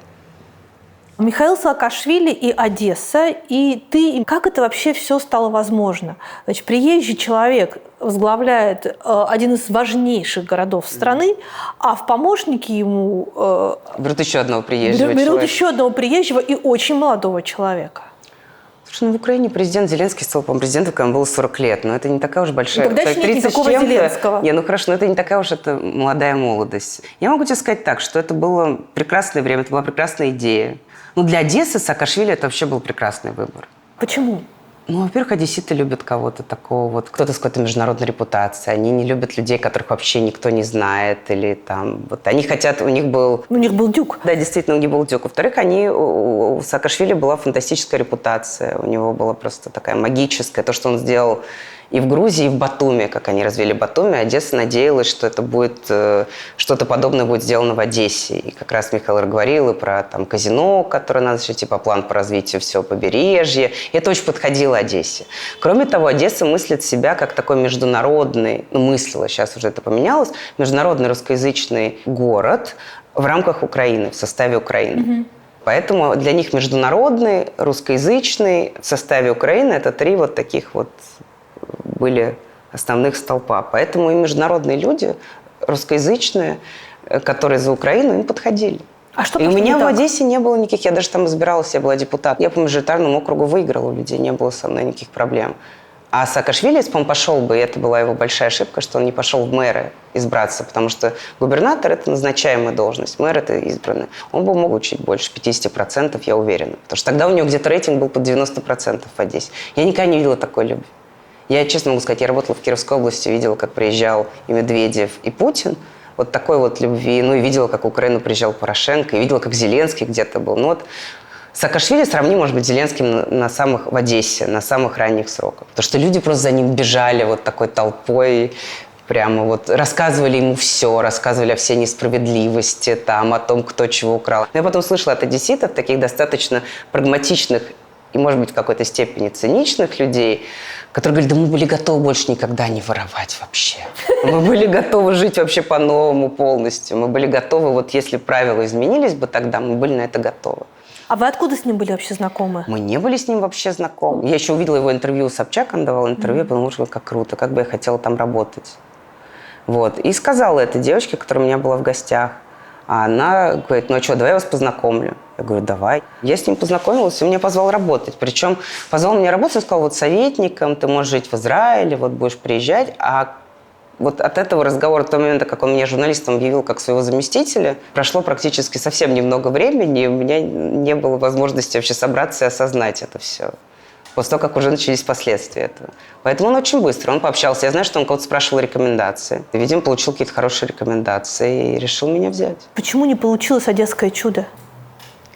Во-первых, не хватало у него полномочий, у Михаила. Украина – это унитарное государство, и если ты даже не губернатор, а ты председатель ОДА, областной державной государственной администрации, фактически ты должен выполнять поручения президентские. То есть очень много решает мэр, а у тебя очень небольшое количество денег и полномочий, по большому счету. Это первое. Второе, потому что у него случился конфликт с Порошенко.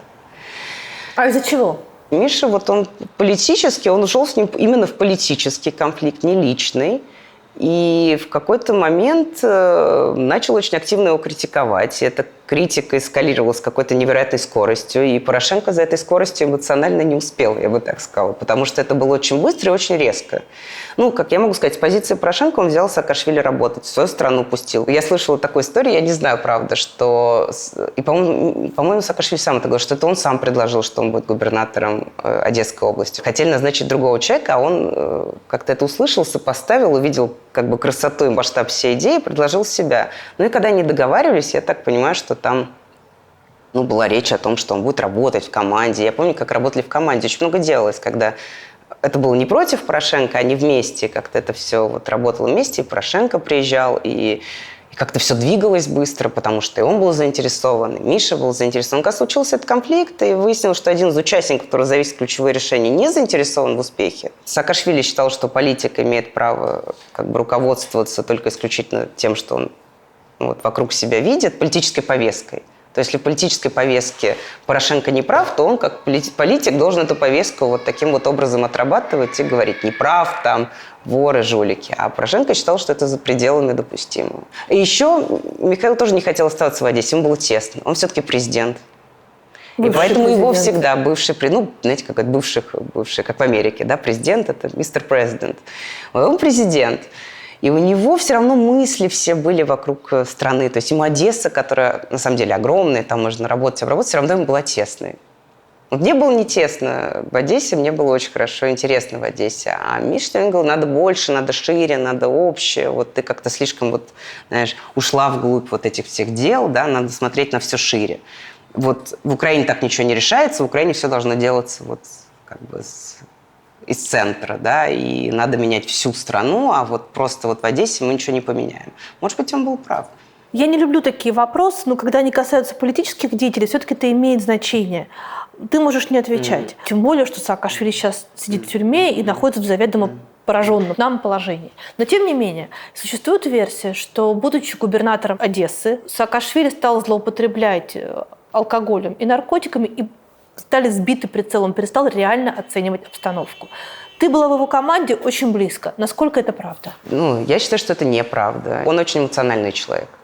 Но причем он как эмоционально может разогнаться, так он и может успокоиться, извиниться. И, например, когда его посадили на один день, когда он бегал по крыше, и потом, или до этого, я уже не помню, когда его задержали, он где-то ночь отсидел в СИЗО, и после этого вышел, позвонил всем, включая всех своих помощников, я не знаю, перед всеми извинился. Так обычно делает человек, выходя из жесткого запоя. Извините, вчера что-то было не так. Не знаю, я видела, он был всегда равен со всеми. Я никогда не видела, чтобы он ушел куда-то, но с алкоголем вообще, мне кажется, грузины как-то умеют пить. Они как-то вроде всего очень много, и я сидела там застолье, которое, как часть работы, да, приходит кто-то, потом следующее застолье, потом следующее застолье, следующее застолье. Я никогда не видела, чтобы кто-то был пьяный или кто-то много пил. И я никогда не видела, чтобы Миша куда-то ушел и вернулся в другом состоянии. Как бывает, что если кто-то что-то употребляет, вот он один, а вот сейчас он, допустим, злой, а сейчас он, допустим, веселый. Или вот тут он веселый, а тут он какой-то весь. Он всегда был равен сам себе, он всегда находился в каком-то в этом слегка приподнятом, ажитированном состоянии. Я не знаю, мне кажется, это такая мания, что ли, какая-то. То есть, может быть, я не очень разбираюсь в том, как выглядит человек, но у него не было каких-то красных глаз, у него не было каких-то суженных или расширенных зрачков. Я не видела этой разницы. То есть я видела, что он мог разогнаться на эмоциях, и я прям видела, как он мог себя раскачать. То есть он начинал спокойно, а потом, как уже начинал выходить из берегов, потом он даже фактически начинал бегать, крутиться, у него это физически было. Куда-то мог на улицу выскочить, побежать. Я помню, как мы в какой-то машине ехали, он нервничал, и он явно хотел на меня кричать, остановился, вышел, бежал в поле и покричал там. Потом вернулся, что-то такое там проматерился, я не знаю что, и на грузинском, наверное, вернулся, и мы сели, спокойно поехали. То есть ты считаешь, что вот этот каскад эксцентричных поступков – это вопрос темперамента, а не веществ? Я считаю, да. Честно, я говорю со всей искренностью. Я могу что-то не знать, да, я могу что-то не видеть, но я никогда не видел. Вот он как-то ровно, всегда был одинаково ровно активным. Про это очень много говорят, но я в это все равно не верю. Мне кажется, что бывает и склад личности. Он все-таки вполне может действительно иметь такую некоторую склонность к мании, и все. Сейчас вы общаетесь? Я имею в виду переписку, какие-то передавания друг другу весточек? Нет, кстати, вот что-то не общались. Да, надо ему написать. Я передавала ему привет через людей, с которыми он. Надо будет действительно ему что-нибудь написать. До твоего приезда, я специально смотрела, что это было до твоего приезда, случается трагедия в Доме профсоюза в Одесском, 2 мая. Ты имеешь представление о том, что на самом деле там произошло? Потому что это очень важный аргумент обычно в споре с российскими патриотами, которые говорят, что там националистические формирования убили русских людей. Ну, погибли, во-первых, там многие люди, разные люди погибли. Но в Одессе есть твердое, вот я общалась со многими людьми по этому поводу. Они четко говорят следующее, что это были люди не из города, которые приехали. В Одессе это действительно очень чувствуется. Люди друг друга очень хорошо знают. Город небольшой, люди, которые не местные, они как-то выбиваются. Вот и в Одессе это прям особенно хорошо чувствуется. С одной стороны. И с другой стороны, полиция, да, практически действительно бездействовала и допустила вот, ну, эскалацию вот этих событий уже дальше. То есть там были провокации, там стреляли из крыш, есть видео, по людям, которые выступали, собирали проукраинский митинг. Да, там были погибшие, были люди, которые пострадали. Ну а потом пошла уже вот эта вот как бы реакция и развивалась уже каким-то таким вот, ну, как снежный ком, да, как вот как какая-то логика и психология толпы. Но в Одессе это воспринимается как трагедия. Тот губернатор, который тогда был в Одессе, он дал компенсации всем пострадавшим, вне зависимости от того, с какой они страны были, к любому, кто обращался. И, в принципе, они считают, что это трагедия, и считают эту страницу в какой-то смысле закрытой. То есть они не хотят разбираться в этом, сами украинцы, дальше, потому что им все понятно. То есть они понимают, что это ужасно. Не было большого. Да, большого расследования не было, и расследование, которое установило бы какую-то правду или кто-то бы оказался ответственным, безусловно, не было. А почему? Знаешь, мне кажется, даже в этом... Ну, кстати, и Майдана-то, в общем-то, тоже не было. Для меня это большая загадка. Я не знаю, мне очень сложно это объяснить. Было бы правильно, если бы оно было. Ну, потому что вот в Одессе люди, сами одесситы, восприняли это как колоссальную трагедию. То есть для них это и есть трагедия. Дали оценку этой трагедии, да, и это действительно очень большая боль для всего города. Они очень хотели бы этого не повторить, никогда уж точно, да, и хотели бы всячески это избежать. Но они абсолютно уверены, что в том числе вот эти действия, они спасли Одессу от пришествия. И то, что произошло, и то, что они были готовы. Не то, что случилась эта трагедия, а то, что они готовы были сопротивляться. То, что они были готовы не пускать в областной совет, то, что они готовы были пойти, буквально там безоружные дети в каких-то там, я не знаю, мотоциклетных шлемах, пойти против людей, да, вполне себе вооруженных там какими-то камнями, булыжниками и так далее, и свой город отстаивать. То есть они считают, что они отстояли свой город. Они считают, что в результате этой атаки трагически погибли люди, в том числе, которые нападали, или те, на которых они нападали. Но они считают, что они отстояли свой город, отстояли свою независимость, а иначе у них было бы как в Донецке и в Луганске. Ну, также в Харькове, например. В Харькове не было этих трагических событий, но люди тоже оказались способны к сопротивлению. Харьков оказался все равно в лучшей позиции, чем Донецк и Луганск. Потому что там была местная власть, которая готова была бороться. И были люди. А в Одессе даже местной власти не было. Местная власть, как раз полиция, готовы были там как-то и предать, и все сдать, но оказалось достаточно количество активистов. Многие из них потом работали в команде Саакашвили, я с ними общалась, но они вообще были дети, наивные дети, которые вот, ну... Ну, кто бы говорил, тебе сколько лет тогда было?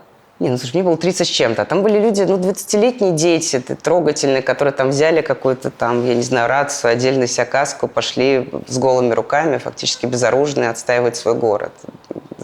И отстояли свой город. А ты можешь назвать хотя бы 3 вещи, которые вам в Одессе удались? Ну, потом это удалось всем, но тогда это удалось одним из первых. Это сделать вот такой центр админуслуг, где все делали за день. Полицию запустили тоже одним из первых, когда реформа полиции началась. Ну, в медицине в значительной степени какие-то вещи успели там гуманизировать. Открыли списки лекарств, это для Украины было важно, да, и даже открыли там данные внутри больниц по их там финансовые и так далее, это тоже было важно. Ну и все, больше ничего не успели сделать. Ну, успел, Михаил строил трассу, да, вот он успел трассу построить, больше ничего не успели. Жалеешь? Да, я очень жалею. Мне очень жаль, что это так все как-то бесславно закончилось, честно говоря. Я уверена, что Одесса действительно может быть таким городом мировой культуры и абсолютно международным, открытым. Мне кажется, все там есть.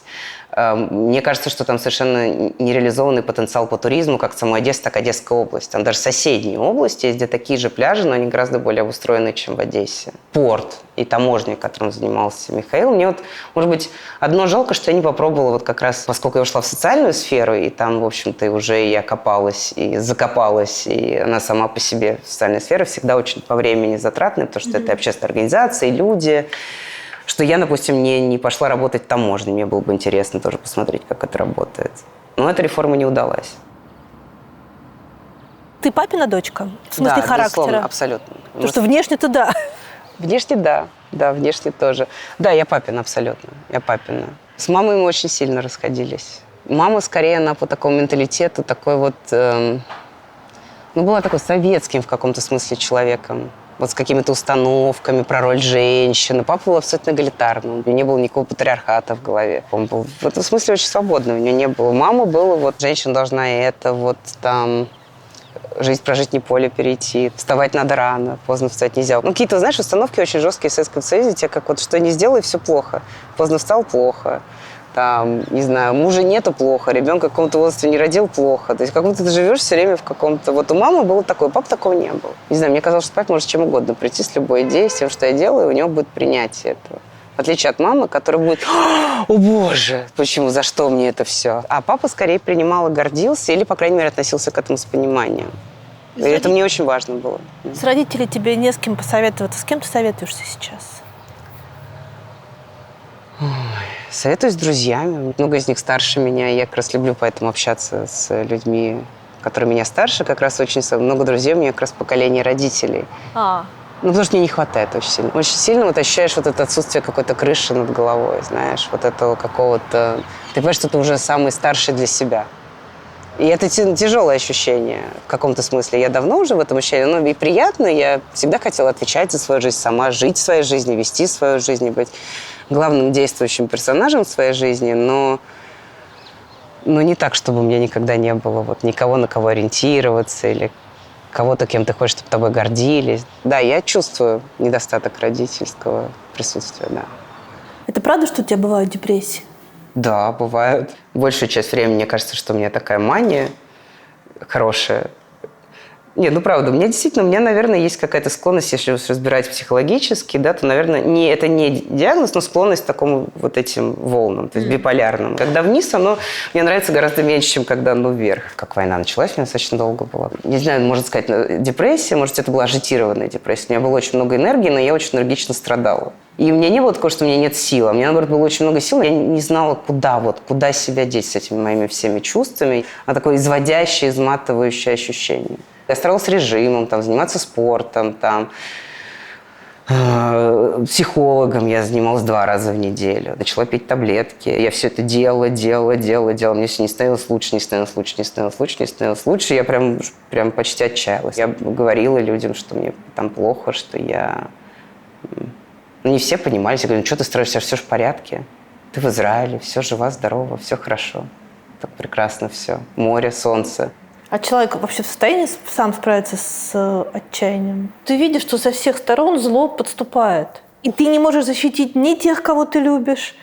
Вот это у меня было такое отчаяние, когда началась война с Украиной, у меня было как раз такое ощущение, что ты оставляешь людей, которых могут может, ты больше их не увидишь одни. Мне так это было больно, мне еще казалось, что все вокруг равнодушны. Действительно были люди, которые в большей или меньшей степени равнодушны. И понятно, что у меня это занимало в моих мыслях огромное пространство, может быть, все вообще, всю мою голову занимало. А были люди, у которых это была война, да, люди израильтяне, например, которые здесь давно живут. Как это по-другому. В том числе многие люди, которые приехали сюда из России, меня вначале очень сильно задевало то, что я восприняла как отсутствие эмпатии. Мне казалось, почему их никогда не интересует, почему никто не задаст ни одного вопроса про Украину. Эти люди против войны, я слушала, и все говорили про себя, про свои проблемы. А мне хотелось хоть один вопрос про Украину от кого-то услышать. Я прям от этого страдала. Потом я поняла, что это, во-первых, не надо из-за этого так страдать, да, во-вторых, у всех каждого своя боль, а в-третьих, я поняла, что это более такая травматичная реакция, что это не из-за того, что не переживают и не сострадают, а просто это, когда ты как-то причастен к этому, да, идти в эту тему, наверное, сложно. ну вот, не знаю, мне кажется, людям, которые из России приехали, они как боятся спрашивать, да, они боятся, может быть, на что-то нарваться, я не знаю. Ну, может, правда, не интересует. Потом это меня перестало задевать. Я как-то это поняла и приняла. И так меня буквально, я сталкивалась с людьми, мне казалось, что ну как так? Вот почему все про какие-то там банковские счета, про какие-то вот свои проблемы, да? Почему ни одного слова, ни одного вопроса про Украину? Я делилась с какими-то своими украинскими друзьями, говорю, ну прости их, там, все жертвы. Украинские так друзья говорили. Да, говорили, все жертвы. Хотя сейчас вот опять-таки, мне кажется, даже друзья, которые тогда говорили так, они сейчас в таком настроении никогда не простим. А ты как думаешь, простят или не простят? Ну, те, кто это пережил, точно нет. Ну, и дети, и, наверное, может быть, даже дети детей. Ну, а так уже история Украины и России показывает, что украинцы, в принципе, прощали многое. В этот раз это так не будет. Может быть, это и правильно. Это может быть память и знания, которые надо сохранить навсегда, что такой риск есть всегда, когда ты имеешь дело с таким большим и грозным соседом. Ты жила в Москве, ты жила в Одессе, ты жила в Киеве. И вот у тебя наверняка из окна был совершенно другой пейзаж. Как ты долго привыкала к тому, что в Израиле это выглядит вот так? И красота здесь очень специфическая. Не, мне в Израиле очень красиво. Я всегда хотела жить где-то, где растут виноградники, как я это формулировала. И мне как раз Одесса ассоциировалась с такими местами, и Израиль тоже ассоциировался. Поэтому мне нравится. Мне нет такого, что я долго привыкала к этому пейзажу. Ну, как летом тяжеловато, но в принципе... купола, ничего, не-не-не, я как-то вот абсолютно, мне не золотятся купола, я это спокойно переживаю, так же, как и без серого. Ну, сейчас тоже не очень солнечно, но без низкого серого неба тоже можно пережить достаточно легко. Если есть какой-то, ну, о чем-то в России, где я хотела бы вот так вот по какому-то вот внешне, визуальному оказаться, это в Подмосковье. А где дача была? Да, речка, вот эти запахи. По Подмосковью чуть-чуть, вот именно по запаху луговых трав, по какой-нибудь там реке Оке или даже пускай Москва-река, да, вот я как вспоминаю, вот, да, действительно, детство, луга, поля, ромашки.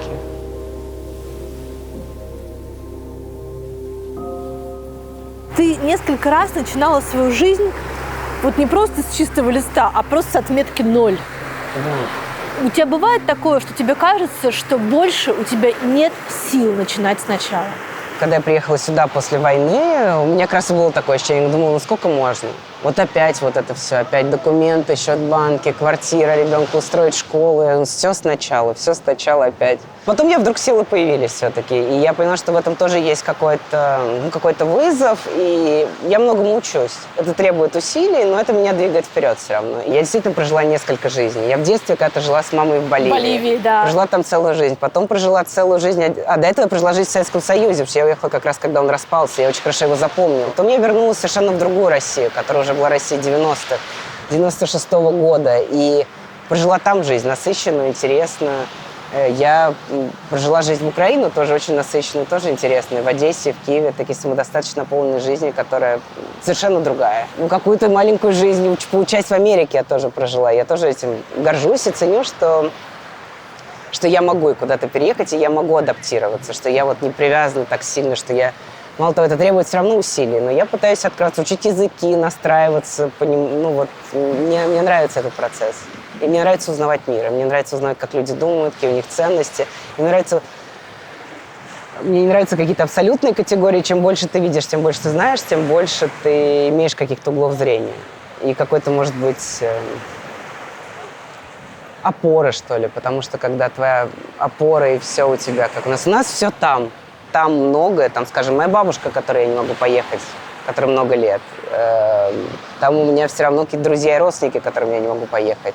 Но у меня много и всего и в других местах. Есть Израиль, который сейчас тоже для меня становится домом потихоньку.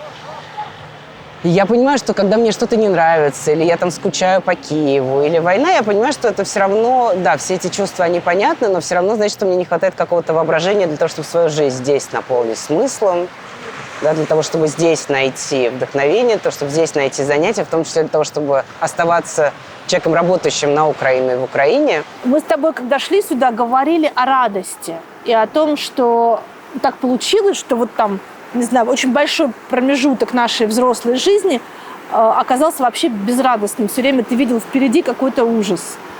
Сейчас здесь, в Израиле, который, в общем, находится все равно еще в состоянии войны, ты научилась эту радость чувствовать, ее находить?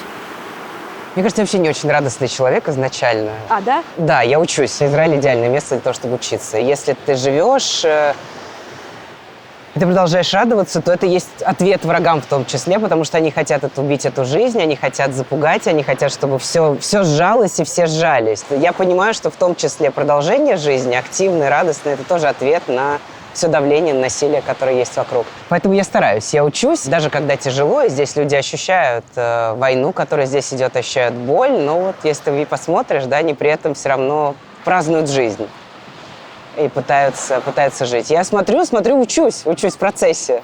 А где сейчас ты радость берешь? Наверное, вот ощущение контакта с кем-то, такого близкого контакта. Теплые близкие отношения, возможность их реализовать, когда ты можешь видеть этих людей, в том числе иногда физически находиться, посетить, всегда для меня большая радость. Может быть, с дочкой у нас какие-то... бывает такое качественное время, когда мы с ней там смеемся, смотрим какие-то фильмы, сериалы, там, болтаем, ходим, что-то делаем. Это может быть с какими-то друзьями, с которыми ты поймал эту волну, вы сидите, смеетесь на кухне, собрались и смеетесь, какая-нибудь хрень обсуждаете. Если бы у тебя была возможность, о чем бы ты спросила сейчас отца? Я бы спросила, хорошо ли ему там. Я спросила, что он по этому всему поводу думает. И я спросила бы, не жалеет ли он, что он не остался с нами. И как он, да, что не хотел бы он все-таки, может быть, остаться с нами. То есть это не были бы практические вопросы? Нет. Мне очень жаль, что мы могли бы сейчас с ним общаться, сидеть, разговаривать, а его нет. И мне очень жаль, что его жизнь закончилась так рано. Я сейчас понимаю, насколько это рано. Я вот, даже когда он умер, я понимала, что молодым, я не понимала, насколько 54 года это действительно рано. Вот. Мне очень жаль. Я бы спросила, нашел ли он покой, хорошо ли ему. Встретил ли он там маму, еще они друг другу сказали, я бы тоже его спросила. Выбери, пожалуйста, милосердие или справедливость? Милосердие. Свобода или стабильность? Свобода. Правда или безопасность? Безопасность. Родина или истина? Истина. Что будет дальше? Борьба. Тяжелый будет период. Будем бороться. Сколько? Лет 10. Сейчас это уже звучит как Оптимистично, да? прогноз, да. Я оптимист. Да.